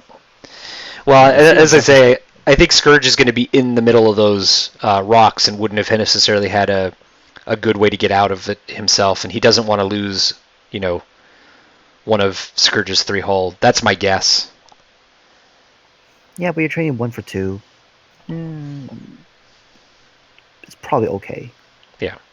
I don't think it's the end of the world, but it is, literally 1/3 of Scourge's health, and for the other 2 ships, it's not 1/3. So, and there's the 2 hard from Zuckuss that we kind of expected. Zuckuss might even have arc on the OSS, which would be real good for him.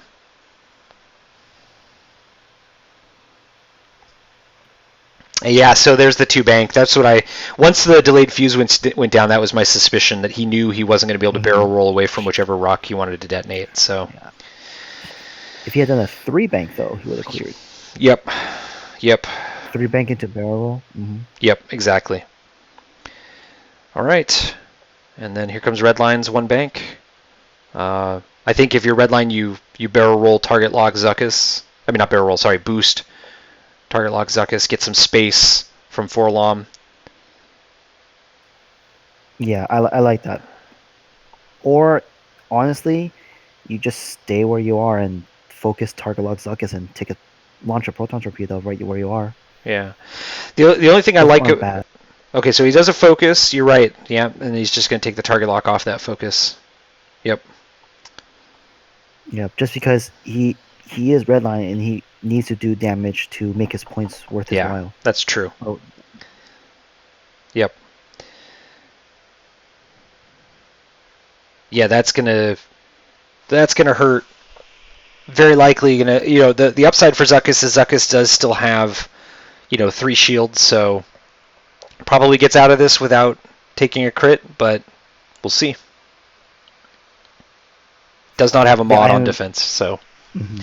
I'm also thinking he loses all 3 shields here, but it's likely he takes a crit. Because it's what was it number like 89% chance for Brennan to get 4 hits. ooh, Yep, there's your 4 hits, yep, and he's only got what 3 out of 8 chance to dodge it, yep, and otherwise he'll take a crit to the face. yep. And you just spend the focus here, right? You push through the Oh, damage totally, yeah. Spend it. because you probably survived the shot back from Forlom. 3 versus Well, 1. target lock and calculate with 3 health. I'd be scared. I mean, it's kind of the same odds that this is going to go through on Zuck, right? Oh yeah, exactly. But it's Yeah. just if Redland survives one more turn, that's what is going through Brian's mind is if he can survive this attack from Forlom, then Redland will have one more turn to do a torpedo because he's I5. Yep. So if he wants to play it as safe as possible, he'll save the lock, or sorry, save the focus, reroll the lock, and then go from there. But he's just spending the focus and going Yep. for the 3 crits. Yeah, it's a tough decision. And Yeah. oh, Tommy Natty's- lucks out of the crit. Oof.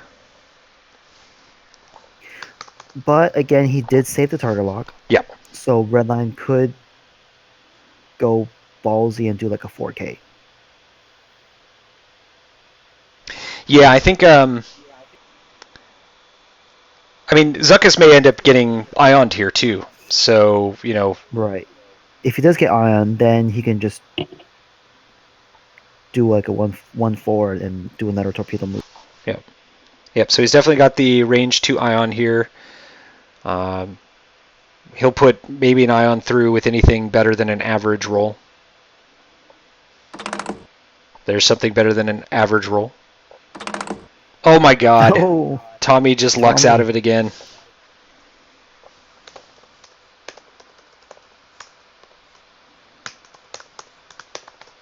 Now I think that is half points on good old Zuck. Yep. So that does tilt the score a little bit. Tommy's still in the lead, 57-43. And that should take us to Forlom and Zuckus.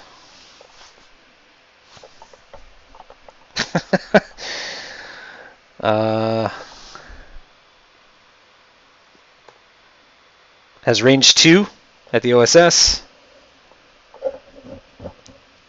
So, and he does spend, so it'll be 4 versus 3. Oh, and well, there's the revenge. There it is. Yep.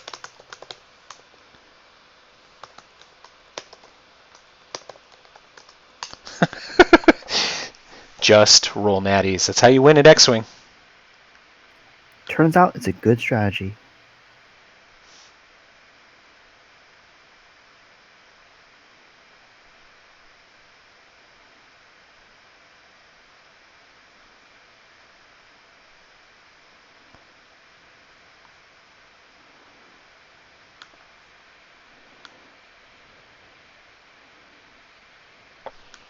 All right, and this is the big shot for both players because it depends. Oof, there's a 3. Yep. This will determine whether Redline lives or not. Yep. I mean, even the crit could kill him. I mean, even if he natties out of the, the evade and the 3 damage. So that's a great roll for Tommy. Okay. There it is. Part 1. Yep. Get the evade. Now it all depends on that crit. It does indeed.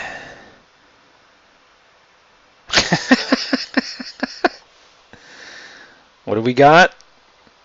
Wounded pilot. Oh, well, I guess you don't care. You've only got 1 health left anyway. Yeah, that probably ensures Zuckus is dead next turn.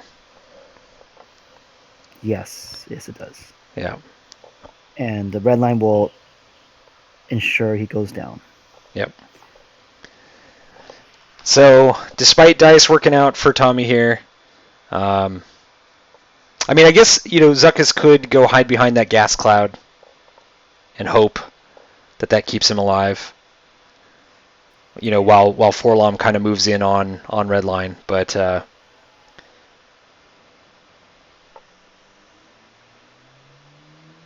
lot of natty single evades in this game.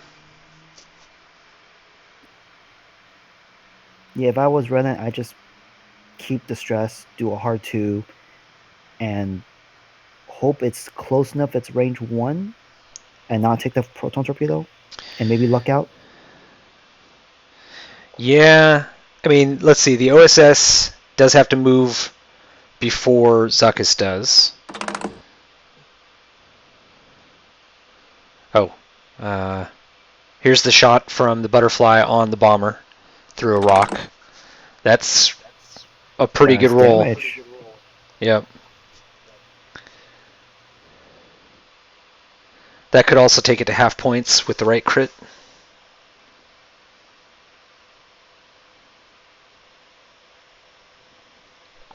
But not that one.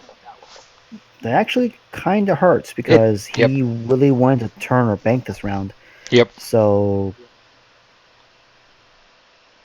I mean, he could make the choice to do it, right? I mean, he could just get to half points with and just live with it, but not his preference. Yeah, feels bad. Feels bad. So yeah, I wouldn't be shocked to see Redline maybe just hard stop here, hoping that maybe Forlom, runs into him, and he lives not just this turn but another one. I don't think that would also make sure that Zuckuss doesn't get to range 1, right, and then not take 4 dice. But Zuckuss wouldn't have an action, so he's still probably in bad shape. I don't know. I think the safest move. Oh, go ahead, Daniel. Well, I was gonna say, no matter what Redline does, he still has Informant. So, Forlom, I'm assuming, can pass the stress, or is he keeping the stress? They haven't done it yet, but right now will be when Forlom would pass the stress out. If he does pass the stress, that does leave his dial, not his dial, but his advanced sensor move open to do that barrel roll, depending on what Redline does. Yeah. True. I think the only thing he's going to be able to pass it to, though, is the Space Butterfly. Right. But the Space Butterfly was just doing like a 3 forward anyways. Yeah. Because I'd be worried this turn that the bomber is going to drop a proton bomb. That's what I would assume, right? Using a 1 bank move. Mm-hmm. A 3 forward followed by a curvy barrel roll out will probably save you. Yeah. Yeah, I mean, you have to be worried also about that rock exploding. And the proton bomb hitting you. So yeah, you've got to play this pretty cagey. And I think you're right. I think 3 forward barrel roll back and to the ship right is probably your best chance to avoid any damage there.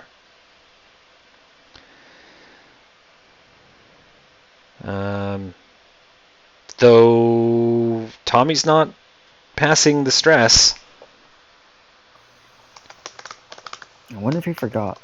Or did he deliberately not? I mean, he's got a lot of options here, in terms of blues from that position, so he might just be okay with it. I mean, I think a 1 bank, if Redline were to hard stop, he doesn't care, right? I don't think he hits him. Yep, I agree. Or just like a 1 forward. Yeah, he could run forward and have multiple options here. You do risk taking the bomb, of course, but you force Brian to choose which rock to blow up with the seismic because he can only do 1. Yeah, and I would expect the OSS probably to do another 2 hard, just to keep pressure on Zuckuss. I think Zuckuss' safest move is to 1 bank to the right and try to get behind that gas cloud. To be perfectly honest. Also, that gives you the option if Redline is going to hard stop. That gives you the option to barrel roll out of range, basically. It doesn't have Zuckuss doesn't have barrel roll, only 4. Oh, right, that's part of the title. You are correct. Yep. Thank you. Yep.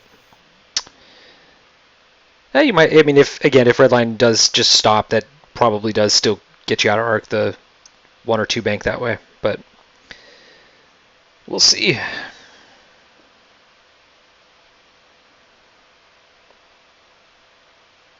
So this is as much as the game has been kind of going Tommy's way up to this point.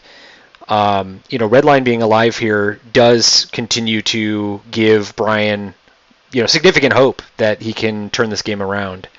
If Zuckus goes off the board and the Space Butterfly's out of the fight for a bit, Forlom can do some work, but he's not going to be able to kill all of that list by himself. So.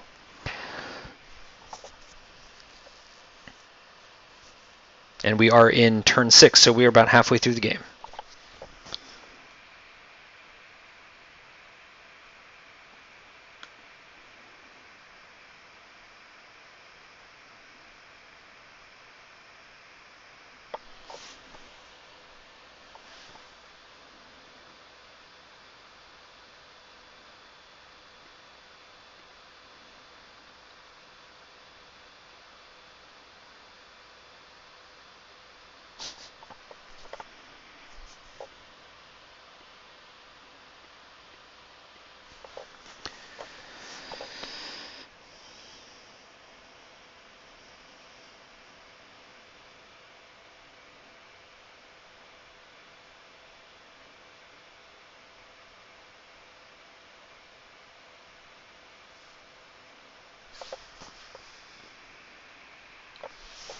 As we quietly contemplate the carnage to come.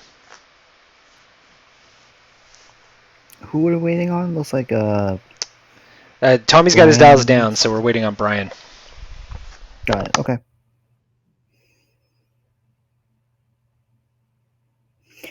So, Ben, what do you think of how your Jank Tank tournament ended up, or not ended up, but like how it's progressed so far? I mean, I guess the way I would answer that is it's hard for me to know if this has been, fun and successful. I have to rely on you guys and, what I am told by you guys to really know. I feel like it's been pretty good. I feel like it's been, something that people have looked forward for the most part to doing. I think that if I could do it over again, I would have thrown out the list that Rick drafted and re-rolled it. Because it was just too much better than everything else. I've enjoyed seeing that the top 8 is a mix of lists that were drafted early and lists that were drafted late, which I think just goes to show that when you're talking about Jank, there are ships that are underappreciated that probably deserve more of a look outside of Jank Tank. The feedback I've gotten has been good. That people are enjoying it. But yeah, I'm starting to think about like what will we do next since we're starting to head towards the end. And the real answer to how good things have been is how many people come back and do another tournament. So I guess that was a lot of word vomit there. No, it's good. Yeah, I appreciate it. I don't think I would have played as many Vassal games if it wasn't for this, and also the Jank Tank Open from the Flybetter group. Kind of, I'm sure my wife didn't appreciate it, but it's fine. I'm assuming. Yeah, I mean, my whole goal has always been, whether it was when I was a TO in San Jose or being the the TO and the event coordinator up here, is just to try to keep things lively and variable so that people look forward to when we had them X-Wing nights, and so people keep playing X-Wing because to me, as somebody who just loves the game, the real risk of quarantine and shelter-in-place orders is that people will step away from the game and not feel a lot of drive to get back into it when we all re-enter the world. And so I hope that by giving Daniel, folks like you and the guys in this current tournament options to play fun games of X-Wing, it will keep everybody engaged in a way that does bring them back to the game. Because, without a community, this game doesn't matter, right? Yep, I agree. And so, I very much appreciate that also, the Gold Squadron folks are thinking about that, and, the Fly Nox are keeping that stuff in mind, and everybody's working to, keep X-Wing moving. Because I could see, if we're all away from the game store for, 3 or 4 months, I could see a lot of folks being like, I went 3 or 4 months without a game of X-Wing, and I don't really care anymore. And that's what I'd like to try to help people avoid. So. Yeah, we don't want to see people fall off the not the board, but fall off The wagon. Community. Yeah, there you go. I'm tired. No. I mean, it's right because it is kind of an addiction. This game, right? So falling off the wagon is maybe the wrong metaphor. Maybe that's getting back into the game. But yeah, we had a really good thing growing here in Eugene. I kind of wish I'd got more of the Eugene players to, get into Vassal, so that I could keep them going. Because I'm legitimately a little worried about what community I'll have left when we get everybody back together. But I am happy that I've been able to provide things for people to do after their kids go to bed. Not just the games, but I feel like people have had a good deal of fun also getting to stream, which we'd never really done. And we've got such good players in this overall community, such a wide variety of different play styles, and such a good group of diverse perspectives on the game. I've actually really enjoyed getting to, talk about X-Wing even with, you, Daniel, and with Bobby, and with Rick and Vince, and get these different perspectives onto the stream. So.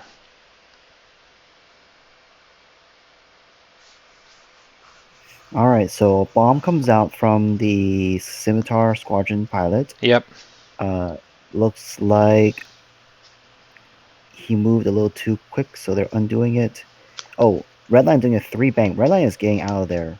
Redline says, "Nope, I want to survive to another day." That's interesting. We'll Yeah, I mean depending on what Tommy did with Zuckuss, that makes it actually a lot more likely that Zuckuss survives this turn. What do you think about that, Daniel? Is it more important for Redline to live another turn, or is it more important to get Zuckuss off the board? I would have gone Zuckuss off the board, because you're me trading a 1-hole Redline for 4 on Zuckuss. Yeah. And I think that Redline is a hammer, not a finesse piece. Yeah. You need to do damage with Redline, get stuff off the board, and move on with life. I mean, that's been I've played, Punishers quite a bit in 2nd edition, and that has been my perspective of Redline, is that Redline is going to die. He's going to die faster than you want, so you get as much damage out of him as you can. So it is worth noting that, as I kind of thought he might, Brian did do a not straight maneuver with the bomber and did take the damage. So the bomber is now at half points. Yep. So there's another half-point ship on Brian's side, or I mean, for Tommy's. Yep. Points total. It's looking rough for Brian, honestly. Yeah. I think Tommy did a good job of controlling the board state. I agree, and I think if one thing that it might be tough here is, man, I'm not sure that the butterfly can get enough space to get away from that proton bomb. Now, granted, it does still have the shield, so it's really about not taking both of those bombs.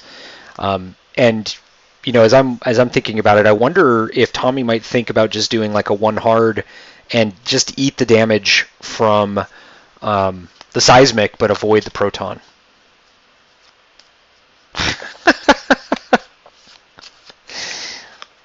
Brian in our game chat is telling us he hopes that we are as slosh as he is. I don't drink every night anymore, so I'm not. And my drinking night was last night's game, so. sadly. You know what, Daniel? While we're waiting for moves here, I'll ask you. How what have you thought about this particular Jank Tank tournament? What are your takeaways? It's been a blast. I like streaming with you guys. It's fun. It's hilarious. You guys, I feel like you did give people opportunities to do things that we've never done before. Like streaming and casting all this and commentating on games. And the games have been good. I haven't had any bad issues with it yet. So yeah, I think it's pretty good. Cool. It'll be interesting. Maybe mix up the way we do the draft format. That'd be maybe Yep. interesting to do. And like I said, it sounds like you already have some ideas in the works for it, so that we don't end up with was Vader plus Pure Sabak plus what is a Lambda shuttle. Yep. Yeah, that was gross. Yeah. Was gross. Yeah. Plus another really really good. And basically another TIE striker, right? Yeah. Yeah. Who doesn't get the benefit of the the bomb he wants to have, but is still just a really good piece moving at I2, right? Yeah, I've got a couple ideas for what to do next. We could just with some more thinking, with me putting more attention into which lists might be overpowered before they go out, we could just go into a draft using the order of people finish in this tournament and do another Jank Tank. But I'm also thinking about, is there another format we could try, more of a short format thing or a free-for-all or something, and that, in between. So, I kind of want to, when we're done, when we get through the top four, I kind of want to just step back and get folks' thoughts and feedback, and then I'll kind of decide what we do next. Yeah, we can always do like a mini Aces High tournament, with Jank Tank style draft picks, like ships. Yep. So do like a single ship. I don't know if ESB has that option, but we can try and work it out. But yeah, just make a whole bunch of random ships, and we just draft what order of ships you want. Mm-hmm. Yep. So Tommy did decide that he was afraid of that proton bomb. And I think that move, while it keeps him from being... Oh, wow. Okay, never mind. He was able to boost around Scourge. I wasn't sure he was going to make it. That's a hell of a move. Wow. Yeah, it is. I think he would have been safe from the proton either way. And I think he now has boosted into a shot back, but he also potentially could just take that bomber off the board. So... I'm a little surprised the OSS didn't just do a 2 hard. It instead did a 1 bank. So that's intriguing. He should still get a shot on Zuckuss when Zuckuss turns towards him. But he is sitting there with a fuel leak, so you really don't want Zuckuss to hit him too hard. Oh, gas cloud. Oh, no. But Zuckuss might get a shot on the red line if red line stays at that 3. Yeah, I wonder though if and he takes the strain, so Zuckuss is in real bad shape here. I think that Redline's 3 bank is going to make it so that Redline will get a shot now on Zuckuss with just doing the 1 bank. But of course he moved so fast that he won't get to fire a proton torpedo. So. Or that he may not have arc. That 3 bank on a medium base, he may move far enough that he won't finish with arc on Zuckuss. I'm really interested to see this. I don't think. Yeah, I think Redline won't have a shot. I don't think he has it. I like Scourge's position here, though. Where he is, kind of means that we know that it's going to be the back rock blown up. Unless he wants to take 1/3 of, his hull. Mm-hmm, yep, I agree. Though, if the back rock blows up, that will hit the bomber, so this does leave Brian with a pretty not fun choice. Oh, yep. No shot. That's... you have to boost here, right? Yeah, boost so you can get gas cloud coverage. Yep, and get out of 4 lums. So and just... Exactly. Yep. And just hope that you can dodge a 5 dice from Zuckus. Right. Well, it'd be 5. And that's what's rough too. Is it is 5 versus 3, and you're going to get a free evade. So you probably do live on one hole here. Probably. Right. Well, I mean, red light only has one hole. Yeah, but I mean, it's 5 dice with no target lock, right? It's just 5 natty dice, and red light's going to get 3 dice. You get the addition from Zuckus. You get the addition from the gas cloud. So, I mean, what is an average roll of 5 dice? It's like hit, focus, blank, blank, something like that. Yeah, 2 to 3 hits usually. So if he's only rolling 2 green dice with the auto thrusters, you need to remind them to do the wounded pilot. Ah, yes. Because he can get stress from that.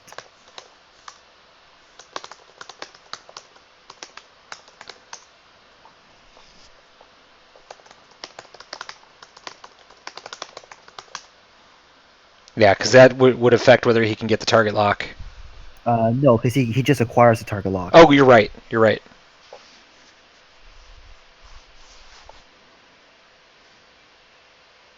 You are correct. Did they just give him... Because it's a die roll, right? Isn't it? Yeah, it's a die roll. There we go. Nope. No, still not right.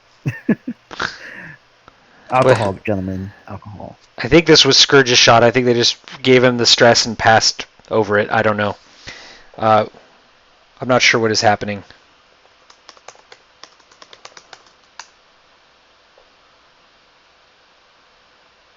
I mean, I don't think... Oh, Scourge, yes. That's Scourge's shot. 3 dice from range 1 on Forlom. Okay. And now they'll sit there going back and doing the bombs. Yeah. Oh, boy. It's fine. Everything's fine. Everything's fine.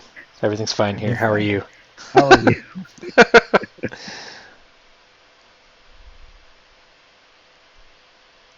Oh, you guys. Oh. Wait, oh, I guess it okay, so that's probably the right call because it hits 2 of Tommy's ships and 1 of his own. Yep. Yep. And I don't think Scourge is taking a shot this turn, so you just kind of live with it anyway. Yep. And then the Proton's not going to hit anybody. Yeah, I mean, it was still a good proton play. I think it did force the butterfly to come in forward instead of going flanking around too hard. Yep, exactly. But we'll see how the dice go, and if he might just get initiative killed. Yep. No, they're both I2s. So he'll get shot back. Yep. So he did make Forlom spend the calculate to only take 1 shield there.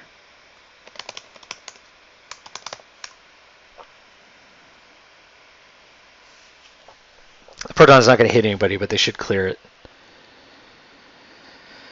Yeah.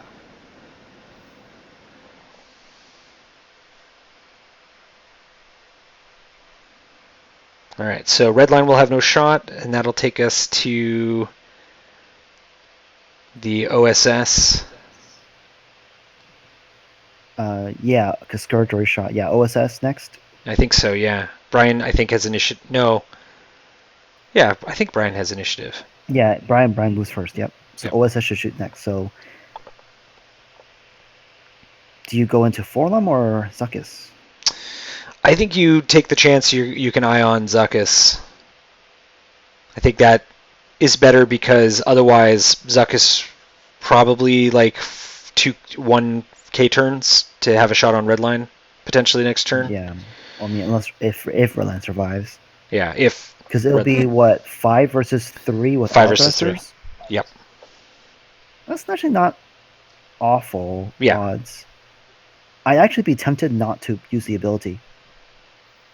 Because the more dice you roll, the more likely that gas cloud's going to give him the free evade. I think you might be right. Roll,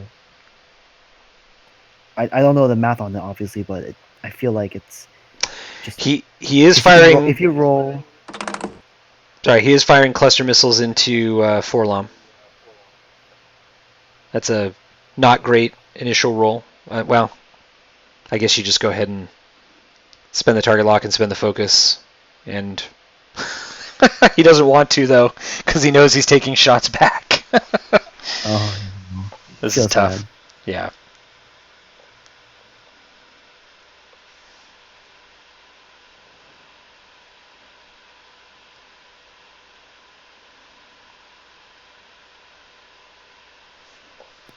We should clean up their tokens for them because that wounded pilot is on red line, right? Yeah.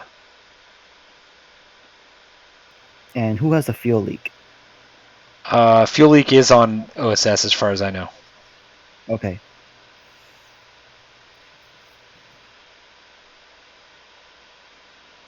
Though actually, yeah, it's right under. Yep, it's right under there. All right. What did he decide? Still looks like he's thinking. Yeah, I don't think he can fire the follow-up. I think he was hoping he could follow the fire-up on the Black Sun, but there's no way the Black Sun Enforcer is at range 1 of Forlom. No. Yeah. So spend a lock on all three. Okay. Yep. Trying to conserve that focus token. Which see is if it pays off or not. It's wise. I mean, you don't want to spend the focus with potentially 2 shots on you, because Zuckuss could just choose to, kick the shit out of the OSS if he needs to. I mean, Forlom could. There you go. Just reroll natties. It's fine. And that's going to put a crit through on Forlom and get us to half points on Forlom, so that's a great roll. Go. Yep.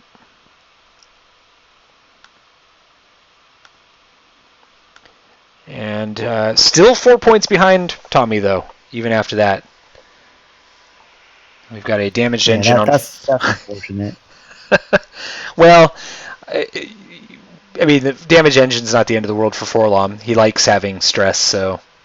No, I meant The damage engine is great. I was talking about like the points. Yeah. Like it's unfortunate that he's still down, even though he just got a good hit in. Yeah. But hey, you said 4-point difference. It's a very close game. So Zuckuss does have a range 2 on the OSS. I think Forlom's only shot is at the OSS, so I think you do 4 versus 2 on red line and hope you can get that damage through. He's doing 5 versus 3. Okay. That probably is probably not going to do it. Because he's rolling 3 dice. Yeah. And he's gained the all thruster, so he's most likely alive. Yeah, he's most likely going to have 2 evades. I mean, he does have the rerolls. Sorry. No, he doesn't. No, he doesn't have the rerolls. Yeah, Zuckuss has no target lock here. So, but that's good enough to kill him. Down. Wow. But yeah, math-wise, that was very unfortunate. But, green dice, right? Yep, green dice. They're the worst. All right, so that's a big swing. So that gets Tommy another 35 points, basically.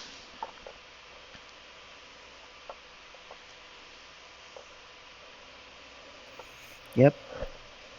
Close game. But yep. Yeah, it feels like Tommy is starting to pull ahead just a little bit right now. Well, he's got to keep Forlom and Zuckuss, alive here. The OSS will... Oh, no, never mind. The OSS decided to club Forlom like a baby harp seal. The thing that Tommy has going for him is that the butterfly is still in great shape. So, yeah. And, the butterfly could... There goes red line around the board. Off the board, yep.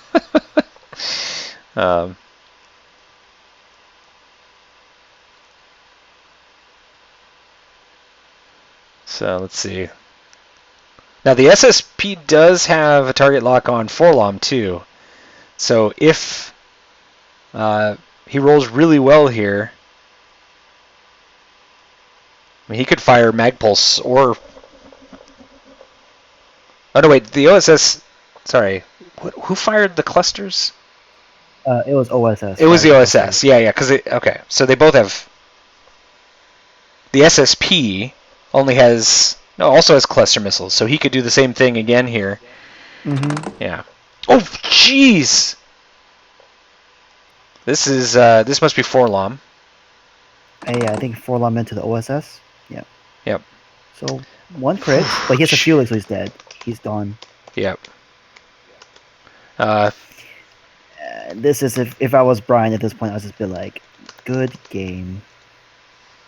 I don't think there's much he can do at this point, unfortunately. Yeah, I don't think he realized that the fuel leak triggers.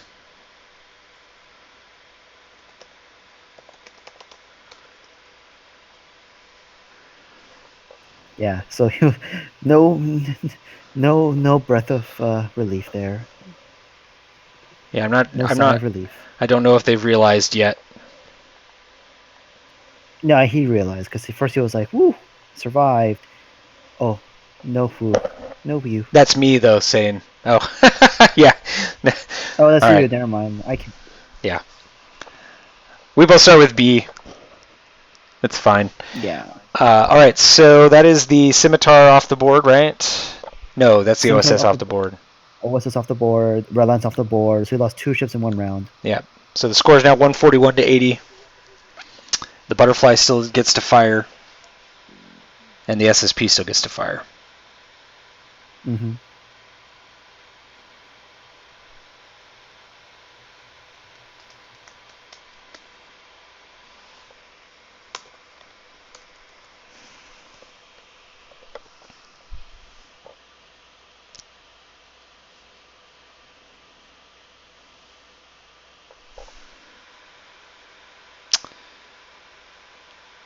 Yeah, that was a brutal turn. Just not being able to shoot with Redline, just wasting that shot.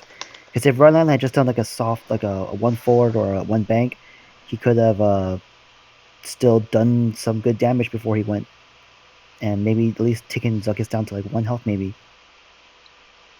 All right, so he's firing the ion torpedoes from the scimitar into Forlom. So. Yep.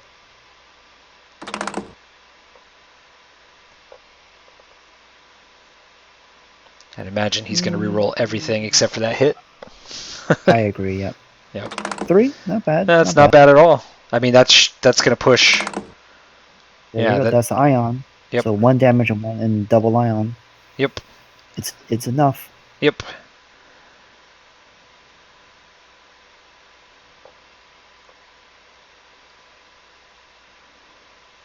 Now the question is, what does Brian need to do to win? Because unfortunately, that ionized Forlom Yep. is gonna get in the way of Scourge. Yeah. Not much. I mean, Scourge I guess could one hard. I mean, I think that not a great roll for the clanker. This is the butterfly. Yep, this is a butterfly. Oof. Hot greens. There you go. That helps. Yep. Yeah, because I think if you were Brian, ideally what you would like to be able to do is go in on Zuckus with Scourge and get Zuckus off the board. While Forlom, yeah, but that's obviously not gonna happen this turn. So, or I mean, if you do, then Forlom is just gonna either be in the way or get a shot on you, and you don't want that. So, no. I think Scourge just does a hard one to his right. Gets a free shot on Forlom this round. Probably kills Forlom because Forlom's sitting at 2 health. Yeah. Because Forlom can't even calculate. Because he can't do an action at all. Exactly. Yep. So I think knowing that that's probably what's going to happen, Zuckus probably just 2 hards. Did Zuckus get fired at? I don't think he did, right? So he's still got the strain. But I think you're fine with that because you probably aren't taking a real big shot this turn. No. Let's see. Though Zuckus does need to be careful because if Forlon gets too close to Zuckus, the bomber could launch another cluster missile at both of them if they're close enough. Yeah, that's fair. That's fair. I think a forward 1 with Forlon plus a hard 2 with Zuckus, I think barely puts them in range 1 of each other, which is prime time for the cluster missile. And if by some miracle he can, if Brian takes out both G1As in 1 round, turn the game right back around. Yep, for sure. I mean, the upside for Tommy to some extent is that the Black Sun is itself 53 points. Scourge is only 31. And the Scimitar, which is already at half points, is by itself another 26 points if you can kill it. So, he could. Oh God, I don't even know what turn it is anymore. Okay, they just turned it to 7. I I think hope it's that. turn 8. I think. I think it might be 2, but this game's going to be over before too long, so I'm not worried about it. Mm-hmm. The funny thing here is that the butterfly is actually potentially the better endgame piece than Scourge. Yeah, Right? I think so too. So, but I don't think, short of a too hard, I don't think there's anything Zuckuss can really do to make sure he has a shot this turn. And you kind of really want to make sure that Zuckuss has a chance to throw some dice, I think. Mm-hmm. But, because I don't think, the Black Sun Enforcer has to do probably like a one bank, right? And that's going to put it in a place where it maybe doesn't have a great curly barrel roll move to get arc on anybody. Because I'd imagine that the SSP is just going to be in its way for most of those. But yeah.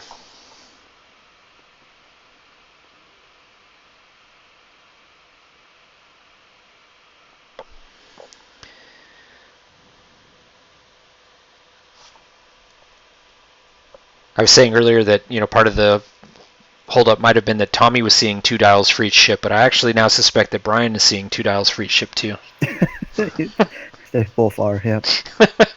This is the hazard of the way I've kind of run the Jank Tank, where I've encouraged people to get, shall we say, socially lubricated before the games.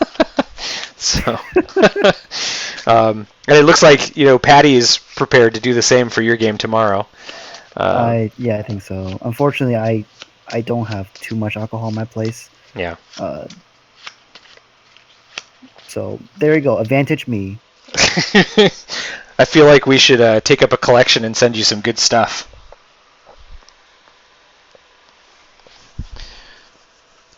Uh-oh, panic. Or maybe have Bobby drive up and drop off some stuff for you. Yeah, there you go. That's probably closer.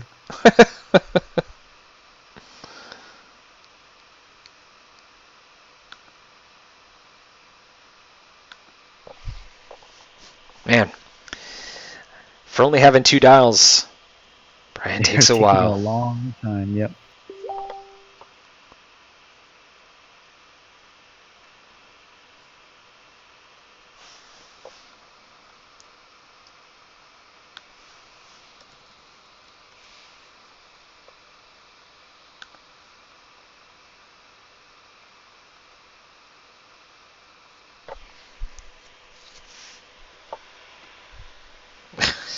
Okay.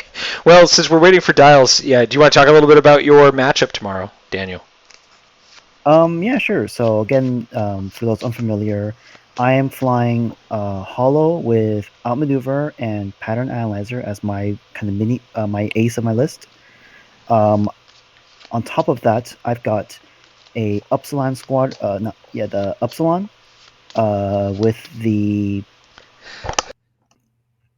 what's on it? Pattern Analyzer as well, and Snoke, and it's a Petty Officer Thanison, and he's the one that says if an enemy gets I believe it's a stress in my arc at range 1 to 2, I can give him a tractor token as well, which is pretty neat. So yeah, it is. Especially if you're not prepared for it and you get those stress tokens, I can make you pay for it.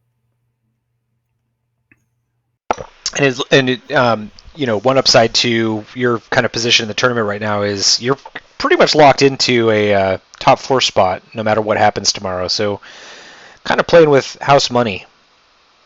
Oh, that's nice. I mean, unless you get tabled. Okay, so don't get tabled. Yeah. So Patrick's list, he's got the 2 aces. He's got Grand Inquisitor, which is really good, and he's got Whisper again, also really good. And I believe he's got a something else. I don't remember what his other stuff is. Let's see. I can take a look. I think it's like a bomber and a striker, I think, or interceptor. Let's see. So, and I don't think we've actually, because Patrick has had to do his games in sort of interesting time slots. I don't think we've actually managed to stream him yet. So yeah, he's got Grand Inquisitor with Instinctive Aim and Mag Pulse warheads, a Saber Squadron Ace that is naked, Whisper with Swarm Tactics, FCS, Fifth Brother, and Munitions Failsafe, and then a TIE Bomber Gamma Squadron for 30 points. So kind of Imperial salad. Yep. Which, I mean, I'm not too worried about the lower initiative guys. I have 3 I1s, so I'm not gonna get blocks. I'll be the one doing the blocking. They don't seem to pack too much of a punch, so my Upsilon should be able to withstand their offense and kind of just poke back at them. Yeah. With this advanced optics with force. So as long as Petty Officer Thanson, has his guns turned on, it should be okay. Right, that's true. You have had some trouble with that guy. So we've got the first move of the new round going, and the SSP did do a 2 forward, which I kind of suspected would be the classic move here. Yep. So just nice and simple. Yep. Yep. And so I think he's trying to decide whether he's going to reacquire his target lock or not, or maybe take a focus. I'm not sure. I do the target lock just because Forlom has doing that 1 forward, and Forlom can't do anything else. Yeah. And there it is.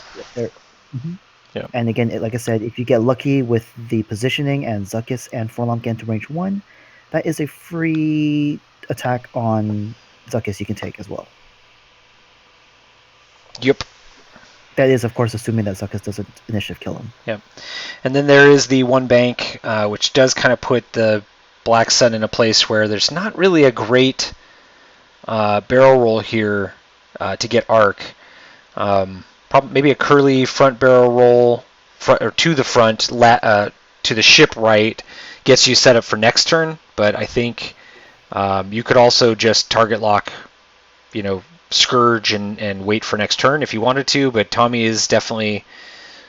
He canceled the reposition. So I'm not sure what happened there. Oh, he had 0 valid position, so he tried to roll towards the SSP and found out that wasn't going to happen. Yep, that's a range 1, so Zuckuss needs to kill the the Scimitar Squadron pilot, the SSP. Yep. If he does not, that'll be a juicy cluster missile back at, which honestly might kill both of them in one go. Yep. Which is like the miracle shot there. And I wouldn't be surprised to see Scourge like 4 or 5K here, actually. Or what do they have? The 3 and the 5? Is that what the TIE Fighter has? Yeah, 3 and 5. 3 and 4. 3 and 4. Though the SSP might be out of range for Zuckuss, because it might be beyond range 2. Yeah. So interestingly, there is the 1 hard you predicted. I don't think Scourge got arc on Forlom. I don't think so. And I don't think he has it on Zuckuss either. It's pretty close. And if I'm that 5K is looking better. Yeah.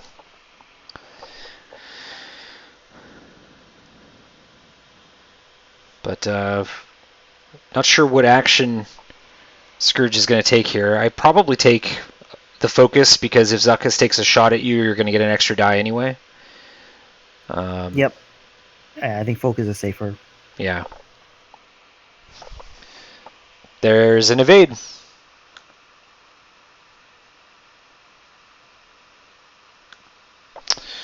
All right, so we'll see if Scourge. He says whatevs. Did they not even check? I'm not sure. There it is. Yep. I think Brian is out. Mentally, he's probably just drained. Yeah. So Zuckuss is going to fire first. He's got Scourge at range 2. He's going to go, as you predicted, he's going to go for that kill on the SSP. That's a tough shot from here. But that's there you go. Pretty good. That's a good start. Yep. Because Needs 2 evades or 3 evades on. No, he just needs 2 evades to survive on the. Oh no! Oh no! Oh no. Indeed. This guy.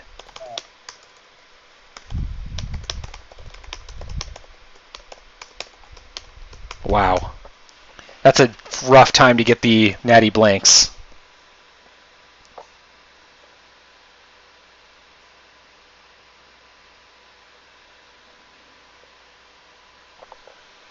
There's another fuel leak, but who cares? Yeah. All right, so that takes those full points for the SSP. Increases. And there goes Brian's hopes and dreams. Nah, Scourge is gonna solo the rest of the list. It's fine. He's an I5. Of course. Of course.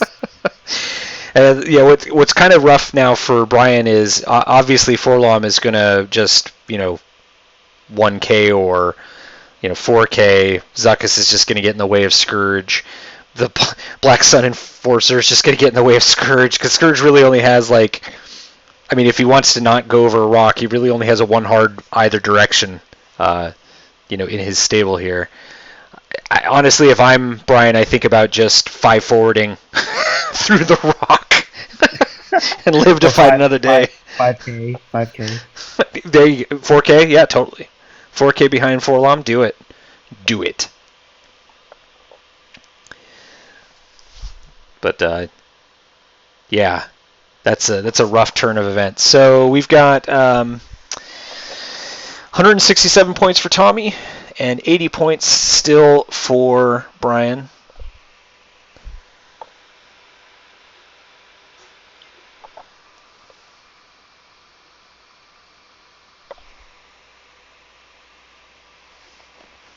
That would be really funny, actually, if Scourge went over the rock, rolled a crit, and then a direct hit. That would be just the way Brian's luck has been tonight. Oh, that'd be awful. Right? That will be a guaranteed table flip moment. Yeah, the only thing Vassal's missing that I like from Tabletop Simulator, which never works, is the table flip option. There should be a way to just press a button and everything moves around randomly, but alas.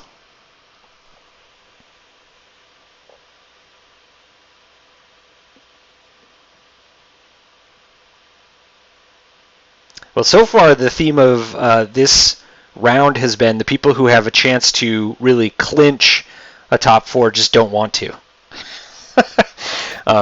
Brandon had one of the best chances to clinch a top 4, and unfortunately his dice couldn't keep up with his opponents. Let's see, Brian has had a chance here, but unfortunately his dice also haven't been able to keep up. Vince had a chance. No, I think Vince was 2 and 3, so Vince did the best he could.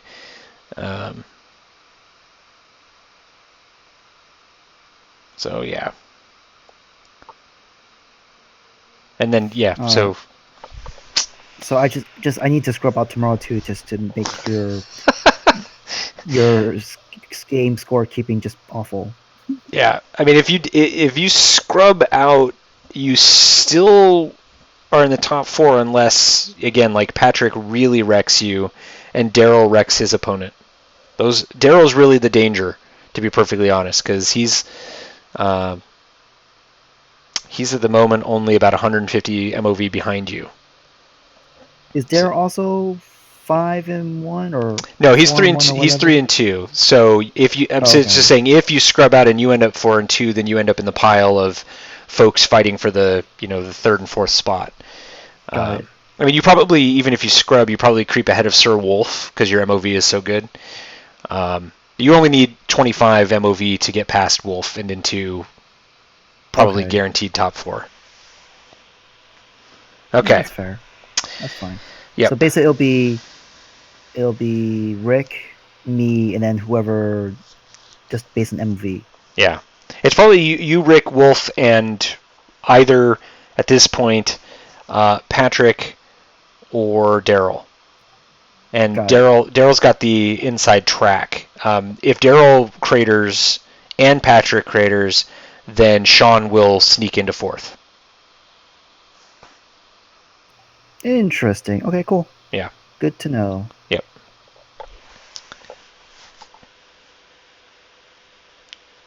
All right. So both of the G1As just decided to stop. Stop. Yep. It's fine. It's fine. Scourge actually, I would have sworn Scourge had to go over that rock, but I guess he cleared. apparently he did not. It probably skinned it by the by the edge of his teeth. Yep. So he's going for nice roll. Just There you go. roll natties. And Zuckus is down to 1, but no crit. Zuckus rolled too many dice. Well, it doesn't matter. Yeah. How much did he roll? 2? He should have rolled 0 because he's strained. So they figured that out. Tommy canceled it and just took the damage. Yeah. Yep. Yep. Makes sense. I mean, yeah, he still lives, so it's fine. Yeah, Brian got 7/8 points on Zuck. Now, the good thing for Tommy is he's going to get 2 shots here. 3 shots. Oh yeah, that's everyone true. has a shot. Oh God. So, Forlom is good game. Oh no, he can natty out. Yes, he can natty to survival. He can't natty to. Nope, good game. Oof. Crit. Even if he spends the focus. Wowie wow. He's already at 2, so. Yep. Bye. All right, so that is our game. So we'll go in and we'll talk to the 2 drunkos to close things out. But Tommy ends up with 200, and Brian ends up with 80.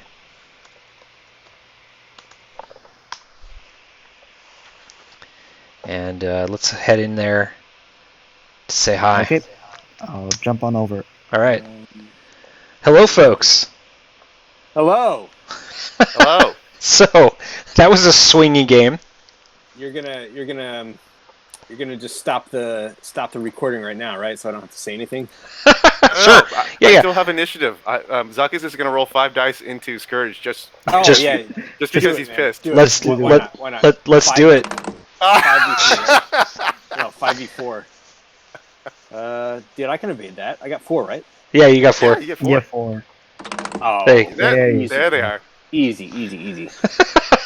Yeah, Tommy Zuckus didn't really pull his weight in this game, did he? Oh man, that was a swingy game. Yeah, it was. All right, so let's try it. Let me think about how we approach talking about what happened here. I guess let's talk about first what each of you was hoping to get out of engagement. Ben, I can't hear you anymore, so I'm going to drop off and rejoin. Okay. Oh, he can't hear you. What a bummer. No, I'm kidding. So let's start with you, Brian. What was your sort of goal going into this game, and did you get the engagements you wanted?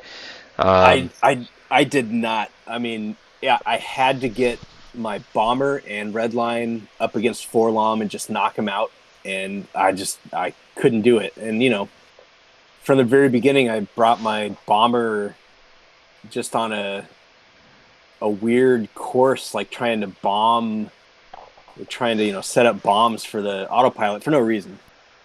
Thought maybe I'd swing around and get ordnance on him. I did get ordnance on him.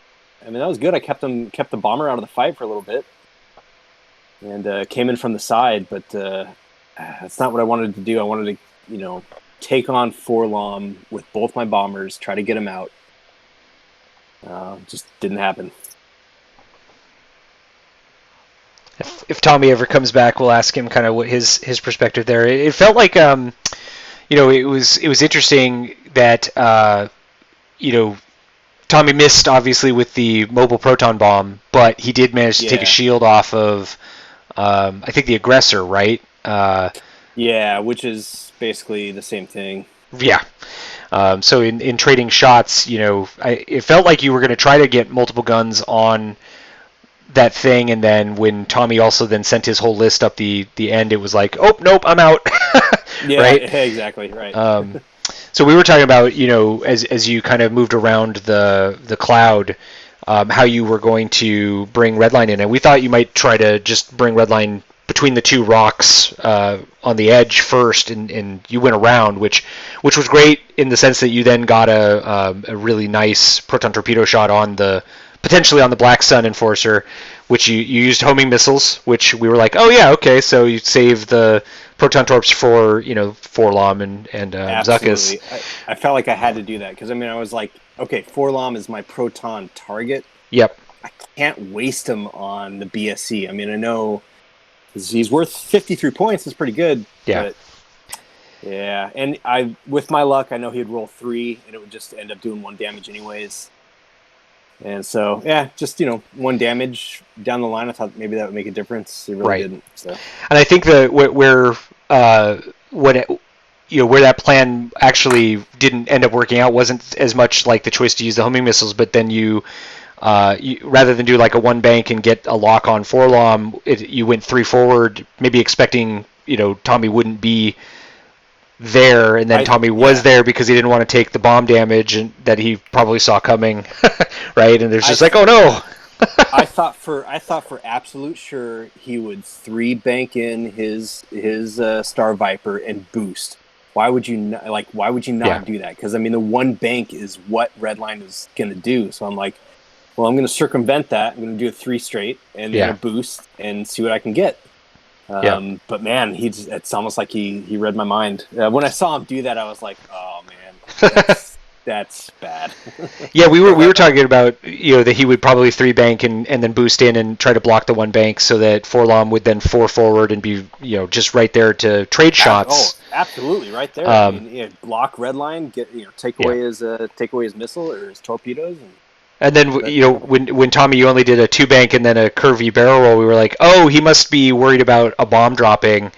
And it didn't even occur to us that you might just try to get past, the actual block we all expected and end up getting blocked anyway. I was like, well, if he goes slow, then Redline has to choose of some sort. You dropped out there. Did I drop? Can you guys hear me now? Yeah, we hear you, but we missed a little bit of what you said. Okay.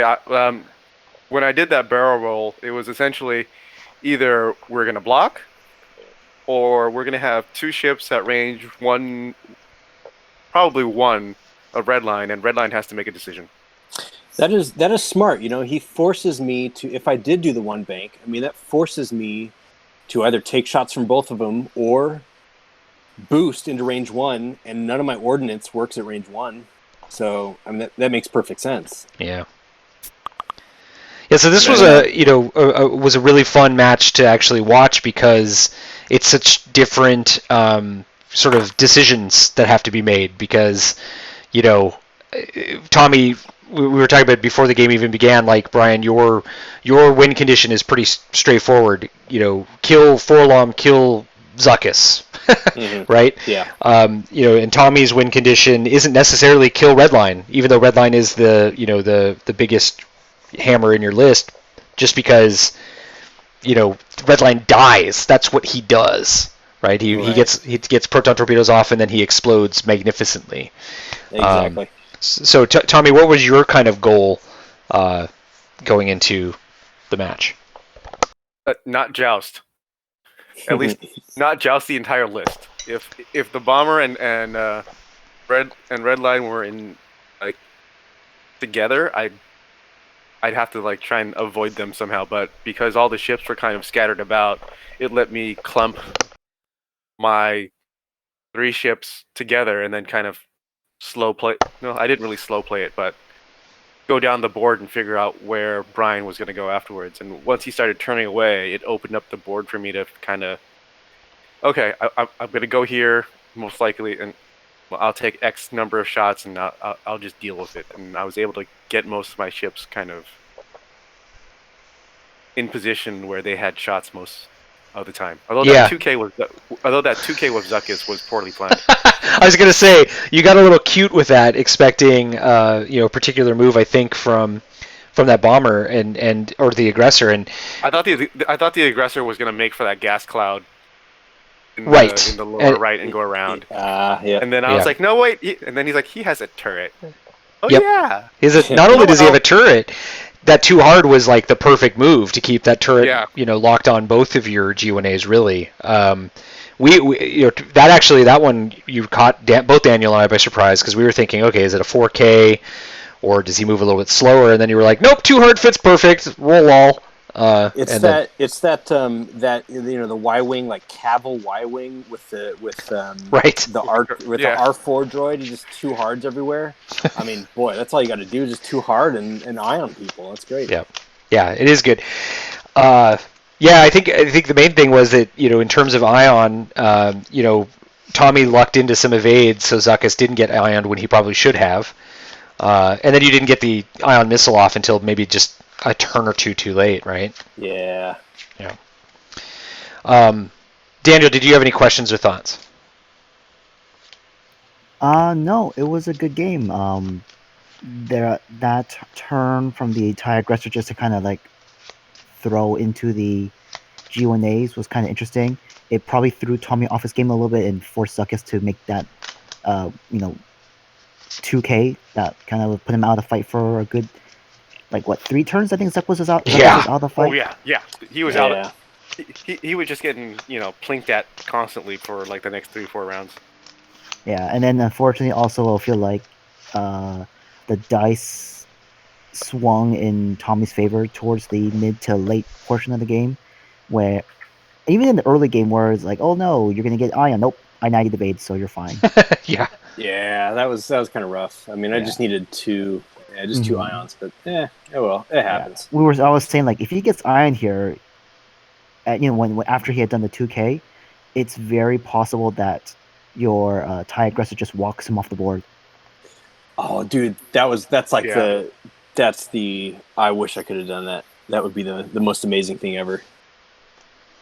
That would have been that would tie up my aggressor for the whole game, or not the whole game, but 3 right. turns But then after you're trading your TIE aggressor for Zuckuss, which I would take that trade any day. Then at that point, your red line can launch all the missiles at Forlom, kill Forlom, and then you'll be, you're trading of your 4 ships. You're trading one of your 4 ships for one of his 3 ships. So you're still trading in an advantageous position there. Yeah, and plus not just a trade, but Zuckuss isn't firing, right? Yeah. Exactly. Yeah. And eventually, your aggressor is back in the game, right? So it's not. I wouldn't even call it necessarily a trade as much as like a delaying action. While poor Forlom is like, oh God, oh no. So, did you guys, Tommy and Brian, did you guys have any last thoughts you wanted to share? Anything that happened during the game that you want to talk about?